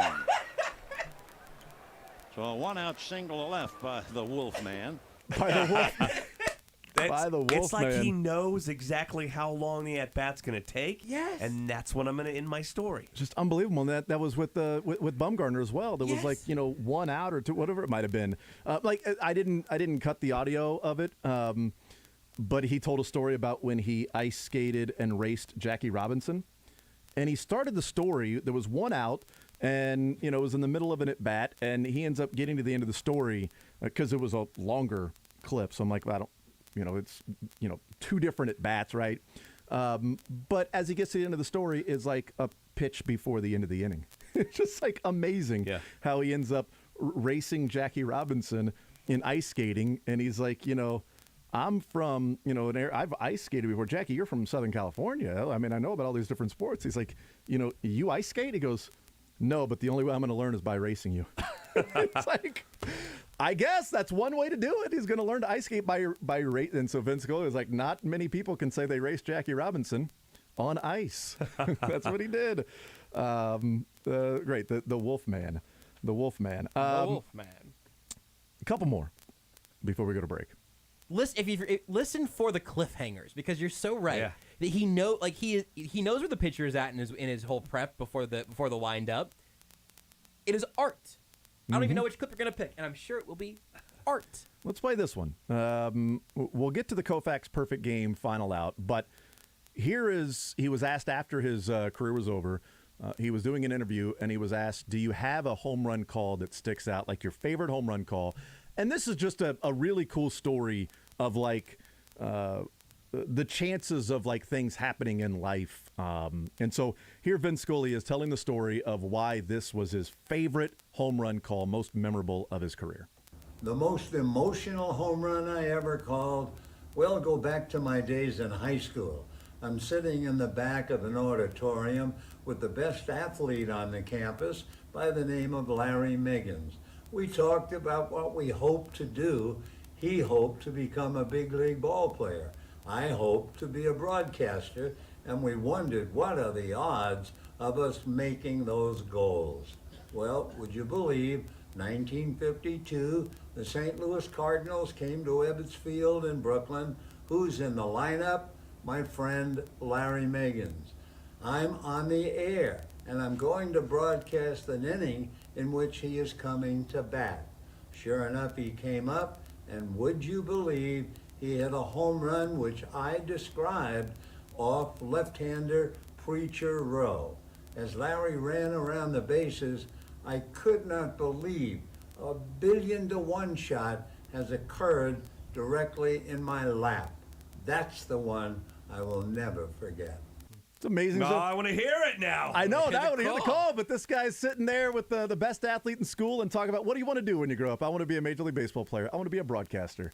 Fast forward, 12, 13 years, and he's calling a home run call. It's like the real life Sandlot, Benny the Jet and Smalls, where the Jets lost a step or two. And there's no reason why he should steal home in that situation, because no matter what situation you give me, I'll tell you why you still wouldn't steal home at that point. He's coming in to pinch run at third. If you're going to pinch and he's run, announcing, by the way, without any headphones on. Also, it's one of those movies where the stadium so announcer he's too, right? announcing as also the PA announcer. Yes, right. But they have the PA announcer in saying that Benny Rodriguez is coming in to pinch run. But yet then Smalls is doing the announcing and doesn't have a headset on and then gets up and turns around while Jets stall. But still you hear it just Perfect as clear audio. as day, which is good job, which is Hollywood. interesting. Yeah. Just take 5 minutes and understand sports. Goes better. right back to the we just need one more stop. Go, touchdown, yeah. All right, thought you needed one stop. Pick a side. 3 seconds left. We ran a safety Pick a blitz. side, man. Caused a fumble, ran for a touchdown. Why weren't they downing it if they were up? By the way, still have not heard back from the original winner of the fertilizer, or at least of the tickets that had fertilizer. We get a clock on this guy? Yeah, Somebody else might want to. You've got 2 more minutes. You must be present to win. Present by your phone. You've got to respond in time for Jason to see your information on the text line. That's right. That's just the truth. There it is. All right, one more, and then we'll take a break, and we'll talk with Mick about a few other things with the Chiefs and training camp and stuff like that. This is the perfect game final call from Sandy Koufax and Vince Scully on the call. This would be 4 years in a row that he had at least a no-hitter for Sandy Koufax. But here's Vince Scully, and then there's a story that we don't have audio of as to why he ended up going the route he did in describing the 9th inning. But this is the final out of Sandy Koufax's perfect game. Harvey Keene is batting for Bob Hendley. The time on the scoreboard is 9:44. The date, September the 9th, 1965. And Koufax working on veteran Harvey Keene. Sandy into his windup, and the pitch, a fastball for a strike. He has struck out, by the way, 5 consecutive batters. And that's gone unnoticed. Sandy ready in the strike one pitch. Very high, and he lost his hat. He really forced that one. That's only the second time tonight where I have had the feeling that Sandy threw instead of pitched, trying to get that little extra. And that time he tried so hard his hat fell off. He took an extremely long stride to the plate, and Torborg had to go up to get it. 1-1 to Harvey Keene. Now he's ready. Fastball high, ball 2. You can't blame a man for pushing just a little bit now. Sandy backs off, mops his forehead, runs his left index finger along his forehead, dries it off on his left pants leg.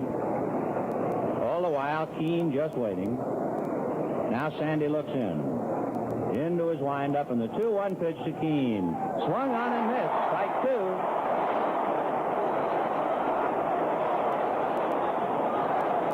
It is 9:46 p.m. 2-2 to Harvey Keene. 1 strike away. Sandy into his windup. Here's the pitch. Swung on and missed. A perfect game.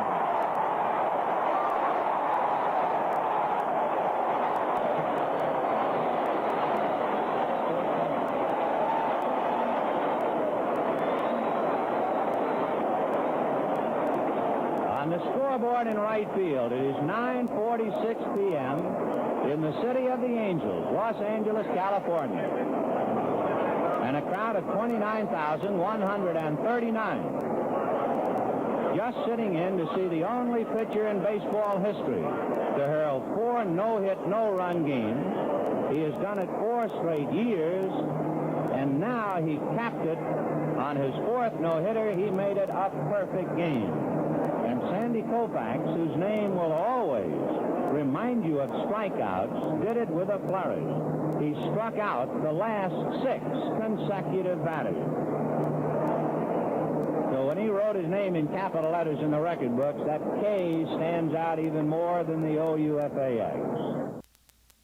Great line. I mean, it's just amazing. The perfect game call, and he struck out, did Koufax, the final 6 batters en route to his perfect game.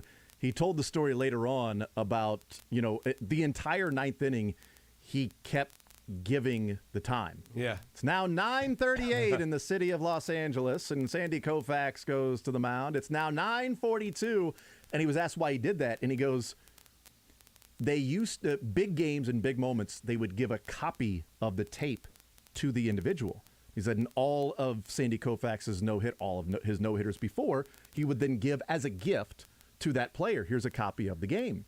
And he said the only reason he did that is to mark so that when Sandy listened back to it, he would have the time of what was going on at Right. night. He could The only fast reason forward. he did that was for Sandy Koufax, of what time it was going on at night. And he goes, and it wasn't until later on that people started talking about that the time was actually building the drama of the night through the 9th inning. It's now 9:38. It's now 9:42. He was just giving the time, and apparently people were just getting more and more invested in the time for some reason. And he only did it for specifically Sandy Koufax to then listen back because he was going to give him a copy of the tape. Wow. It's crazy. It's just unbelievable, man. It's fantastic stuff. Okay, so the first winner cannot make it tomorrow night. Okay. So therefore, we are going to the second That's a in load line. of fertilizer. It's Blanken fertilizer. So they're going to know the answer now. No, Right? we're Or is that just person going to already the done it? second person that texted in. So we'll do that. We'll take a timeout. We'll come back hanging out with Mick Shaffer. He is presented by Kona Big Wave. Take a little break and single task tonight with a Big Wave Golden Ale from Kona Brewing Company. More Zone next. Follow the show on Twitter at J810Anderson, at JB Brisco, at Beards McFly, and at Sports Radio 810.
The Zone with Jason Anderson. I just play a flip her braggadocio badass on the radio. In real life, I am very humble. If I ever host a career day,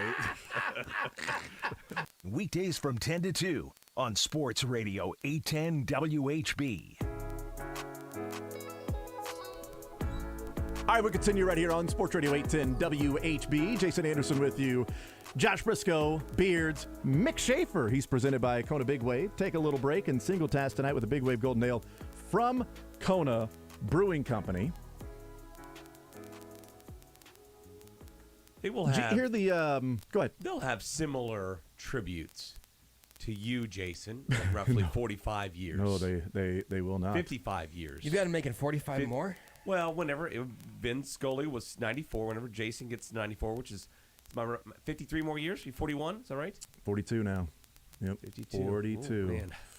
Jason's the halfway mark at best, Similar type source. I think I might be at the halfway mark. Have you thought of this, though, in like, I don't know, 30 years when they go back and do like Jordan-esque or Jeter-esque documentaries on Patrick Mahomes and how they always get the local media at that time? Ooh. They're going to be calling us.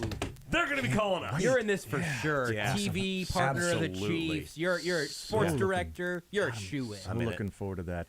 Who's the hey, next Jason, biggest lock we on saw that? your we saw your tweet where you had the praying emoji when the Chiefs traded up. When somebody asked, "Are they going to get Deshaun Watson?" and you had praying emoji with Mahomes. Let's talk to that guy. He knew before that even happened. He wanted Mahomes over Deshaun Watson. You know, amazing. You can just hoping that it ended with a happy ending with Mahomes. That's all you wanted as a quarterback, right? Just to make it through. Not somebody who was like, oh, you want somebody that actually does the work. Let's talk Don't to Mick use happy Shaffer. ending when talking about Mahomes, please. What's up? Don't use happy ending when talking about Mahomes. I wasn't even was going to the point. acknowledge it. Yeah, I was going to just let that one go. Brisco? You Well- seemed like you were going to weigh in on something there. No, I was mostly letting that joke pass and seeing what happened with it. I was going to see if Great. Beards or Mick said something first. If I had a follow up, Do I have No. to say? Do I have to recount what I said whenever Mahomes was drafted? Yeah, absolutely. Go ahead. Oklahoma State beat him 3 times. How good can he be? Thank you. Brisco, I'll be what'd you honest. say? It's a great point. I was rooting for them to take Mahomes as the number 1 quarterback in that draft class. So I thought it was. I was rooting. There's a Deshaun lot of audio Watson. evidence of that. There is Really? evidence of that, actually. Oh, yeah. Yeah. That was the beginning of almost entirely sports. It really was. There's not as much audio evidence of that for me because who cared at the time who the Chiefs ended up taking in that draft. But I do remember I did an interview with, in fact, it was Pat Forty. It was Mahomes' sophomore year. So it would have been the 2015 college football season because that would have been the 2016 draft. Yep. So then the 2016 college football season was his junior year. Yeah, and this is last year. So 2015 college football season, talking to Pat Forty, and I asked him, out of all the quarterbacks in college football, who would you start your NFL team with? And he said, Texas Tech's Patrick Mahomes is who I would go with. And I was like, wow, okay. Because, he wasn't talked about like that his sophomore year, but he said Texas Tech's Patrick Mahomes. And he's a Broncos fan, so he has to live with the fact that Patrick Mahomes goes and beats him twice a year. So I thought that was the first time I've heard somebody say, yeah, that guy is a franchise quarterback. And not only that, saying out of all quarterbacks in college football in 2015, he would have taken Patrick Mahomes as his quarterback. So he nailed it, which also led me to then watching Mahomes a little bit closer rather than, say, Deshaun Watson or even Lamar Jackson, who most people would have said you take as a number 1 wide receiver. And people did say that. Oh, yeah. About Lamar. So yeah. In fairness, I bet Lamar Jackson would have been a pretty good wide receiver also. Probably so. Yeah, but I do love the whole, he's going to get injured as a quarterback if he keeps running around. You should put him at wide receiver where he's going to get hit a lot more. He'll never get hit, ever. He'll be like Kenny Stills. Should put him at the kick returner where nobody ever gets hurt as a kick returner. That slide of build never will happen at all.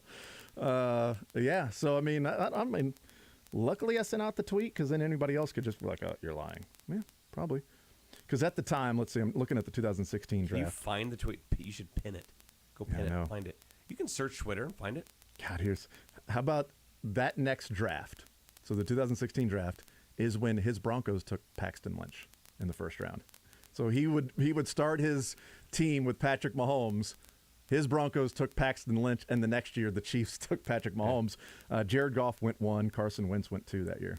That was the 1-2 punch of Goff and Wentz. So 1-2 punch to the gut. Yes. Did you hear any of the press conferences today, Mick, with the Kansas City Chiefs? No, I'm not on the clock yet, guys. So when you get in, then you'll listen back to the press conferences. I was watching get it, totally. Hulu at the time. Ooh, what are you watching? Great. Good for you. I never saw Fargo season 1, No and kidding. now I am, and I do not regret it. It is fantastic. Yeah, it is. You don't regret watching that over listening to the press conferences? No, I'm good. You want to hear what Justin I'm Watson going to had hear to him say? later. Yes. Do you want to hear who Justin Watson or what he had to say as compared to Jalen Watson, who I thought was going to be talking throughout the first part of the show? Who's Jalen Watson?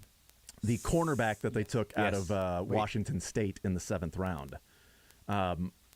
We were told, we were sent the text that said, Justin's the undrafted receiver. Former Yes. Tampa Bay, Bucs yes. receiver, We yes. were sent the text that said Reed, Gay, Wharton, Watson. And I connected Watson with Jalen because last night there was a tweet about just going back and going through camp and different observations, and it was, oh, here's a couple of plays where Jalen Watson is running with the ones.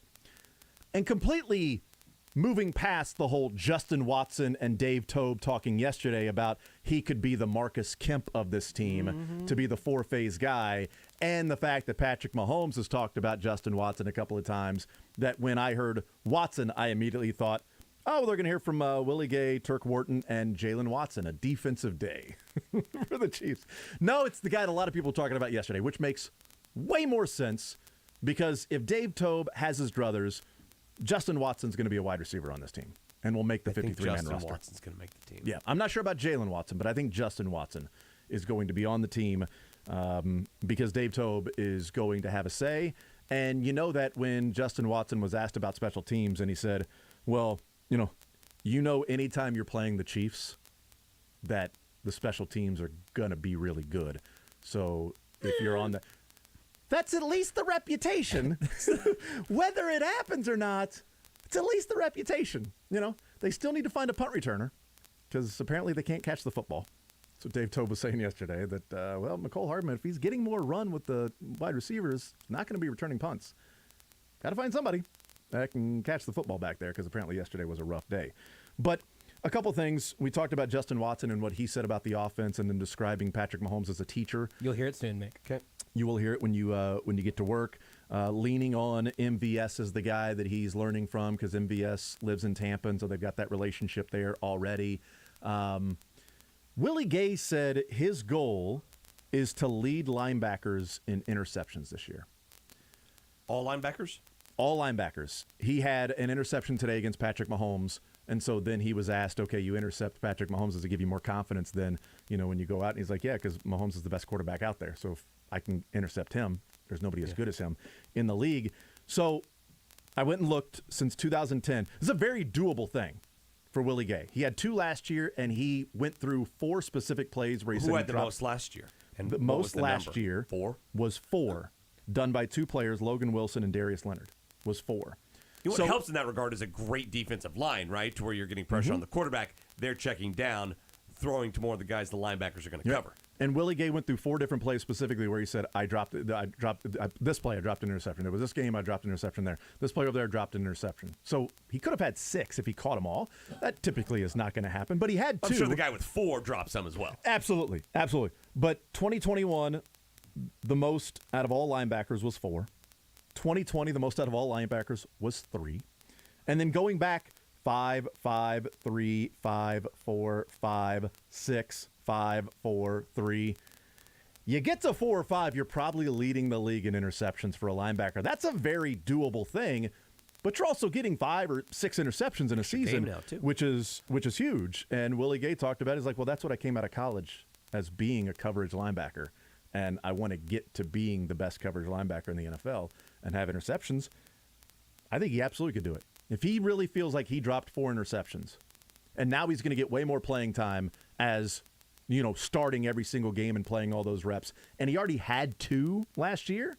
If he's healthy, yeah, I can see him having 4 or 5 interceptions and leading all linebackers in interceptions this year. Yeah, that'd be good. I mean, interceptions, there's a quotient of luck involved, right? Big old Absolutely. component there. But you got to be You got there. to be in position, right? You make your own luck a lot of times. And Derek Johnson will tell you got to then catch the ball. He knows Once that you're full there, well. you have to then finish it. And if the Chiefs have an option of sending one of their linebackers in coverage, it's probably going to be Gay, not Bolton. Or Schnall. That's right. That's right. Maybe if Willie Gay tips one, 6 or 7 yards, maybe then Chanel could be there to catch it. Maybe. That's unfair. But Willie Gay yesterday did have a Derek Johnson type play when they showed the video of, was it Ronald Jones running and a handoff to the left, and Willie Gay just shot out of a cannon right through the line of scrimmage, tackles him in the backfield, a tackle for loss, and it was that was DJ-esque. That looked like Derek Johnson cutting through the line, reading the play, dissecting it immediately, hitting the open gap, and he's so fast that the lineman can't get there, and then making the tackle in the backfield for a tackle for loss. Now, that was 9-on-7, so you knew you were running the ball, so it was running drills. Certainly you can cheat from that, but just the speed in which he then bursts through and beat the lineman to the spot and then makes the tackle. There's been some impressive plays that are caught on video through camp so far, and the ones I'm really paying attention to are the defensive side. Because there's so many questions about what the defense is going to look like this year with younger guys and a defensive line. Those are the things that are catching my attention as to what the defense looks like, as opposed to, I think Juju's a good receiver. I think MVS is a good receiver. I think Sky Moore is going to be good. I think Cole Hardman can take another step forward. I think Kelsey is the best tight end in the NFL. I truly believe that. I think the offensive line is really good. Offensively, I have many fewer questions than I do defensively. Not sure about that Mahomes guy, though. One read guy. So awful small limb you're going out on there, Thank Jason. you. You're more questions about the defense for the Chiefs than the offense, really? But it's just I know people are enamored with Sky Moore, watching him run routes, right? And which is cool, great. And Juju Smith-Schuster catching the touchdowns, great, awesome, love to see it. I just want to see defensive clips. So I want to see what McDuffie looks like. I want to see what Josh Williams looks like. I want to see what Willie Gay and Nick Bolton, what those guys look like, because I think the defense is more talented than it was a year ago. But is it going to be effective enough to where it's quote-unquote good enough with the offense they have to go and win a Super Bowl? Because I know the offense is going to be good enough to win a Super Bowl. I think that's what I took as the most interesting thing from Willie Gay is going to be an issue, and Tershawn Wharton to an extent also, where Willie Gay talked about late in his rookie year, kind of letting go of the steering wheel a little bit and saying I've kind of lost the plot mentally in what I need in this defense. It's a complex defense. Great point. That's going to be a running theme this year, where these other rookies aren't going to be able to do that. I don't think that's a flaw in Willie Gay. I think that's just a side of it we don't see very often from what it takes to be a rookie in an NFL defense. You'll hear this later when you listen to Willie Gay, but he said, was asked about when you sort of picked it up, and he was like, it was into year 2. He goes, rookie year, I kind of gave up because it wasn't my turn. Yeah. So that was interesting, just like learning Spags' defense. Rookie year, I kind of just gave up. I was like, okay. He also kept getting sent to the bench for Ben Neiman. I imagine I would be frustrated with that as well. He kind of gave up at that point. How many defensive rookie starters do you think there'll be by the end of the season? Do we go base or sub package? So a 4-3 base? Guys that are getting a significant amount of playing I'll time. allow you some subs. You say 12. You get 12. Give him 12 starters. You Okay, know, I'll give you a sub at each level. Well, That's McDuffie, 14. Karlaftis are 2 for sure. I think in the base package, Chanel will be the third linebacker in the 4-3. I think Brian Cook will be brought in when Chanel leaves the field, so that would be 4 right there.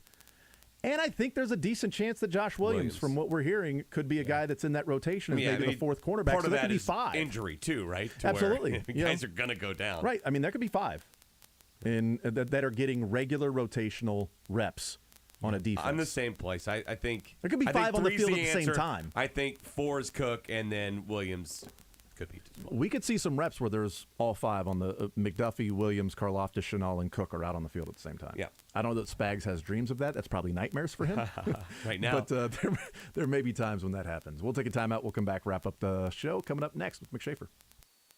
Take the show with you by listening live on 810WHB.com, in the 810 mobile app, or by subscribing to The Zone wherever you get your podcasts.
The Zone with Jason Anderson. Mick, you're a big Diamondbacks fan. It was the Pirates that they were facing off against last night. I love D-bags, not D-backs. Weekdays from 10 to 2 on Sports Radio 810 WHB. Well, I'll tell you what, Mick. I mean, just killed it. Just killed it today. Thank you. So good. So good. Top 2 performance for you. Top 3, maybe, I think. Top 3 on the show, at least. That I've heard, at least. I don't. Of this hour. Listen, Top guys, 3. I appreciate the compliments. I lack confidence, and so seems like it's really going to motivate me. Tex says, I feel like Jason's the guy that randomly shushes people during the show. He randomly. At a movie. Beards. Shushes You have to read the people. whole thing again. Sorry, Yes. Beards was telling us how much time was left. The text says, I feel like Jason's the guy that randomly shushes people. during the movies. Shushes people. Shushes. Do you get Shush. fight at movie Shush. theaters like you do Shush. at Royals games? No, but I do get, annoyed. It's Uh-oh. It's why I like going to matinees by myself in the middle of the day when Seriously? people aren't there. Oh, I love it. I love it. Leave me be. I don't want to talk to you anyway. Makes sense. Yeah. Thanks, Mick. Makes 2 of us.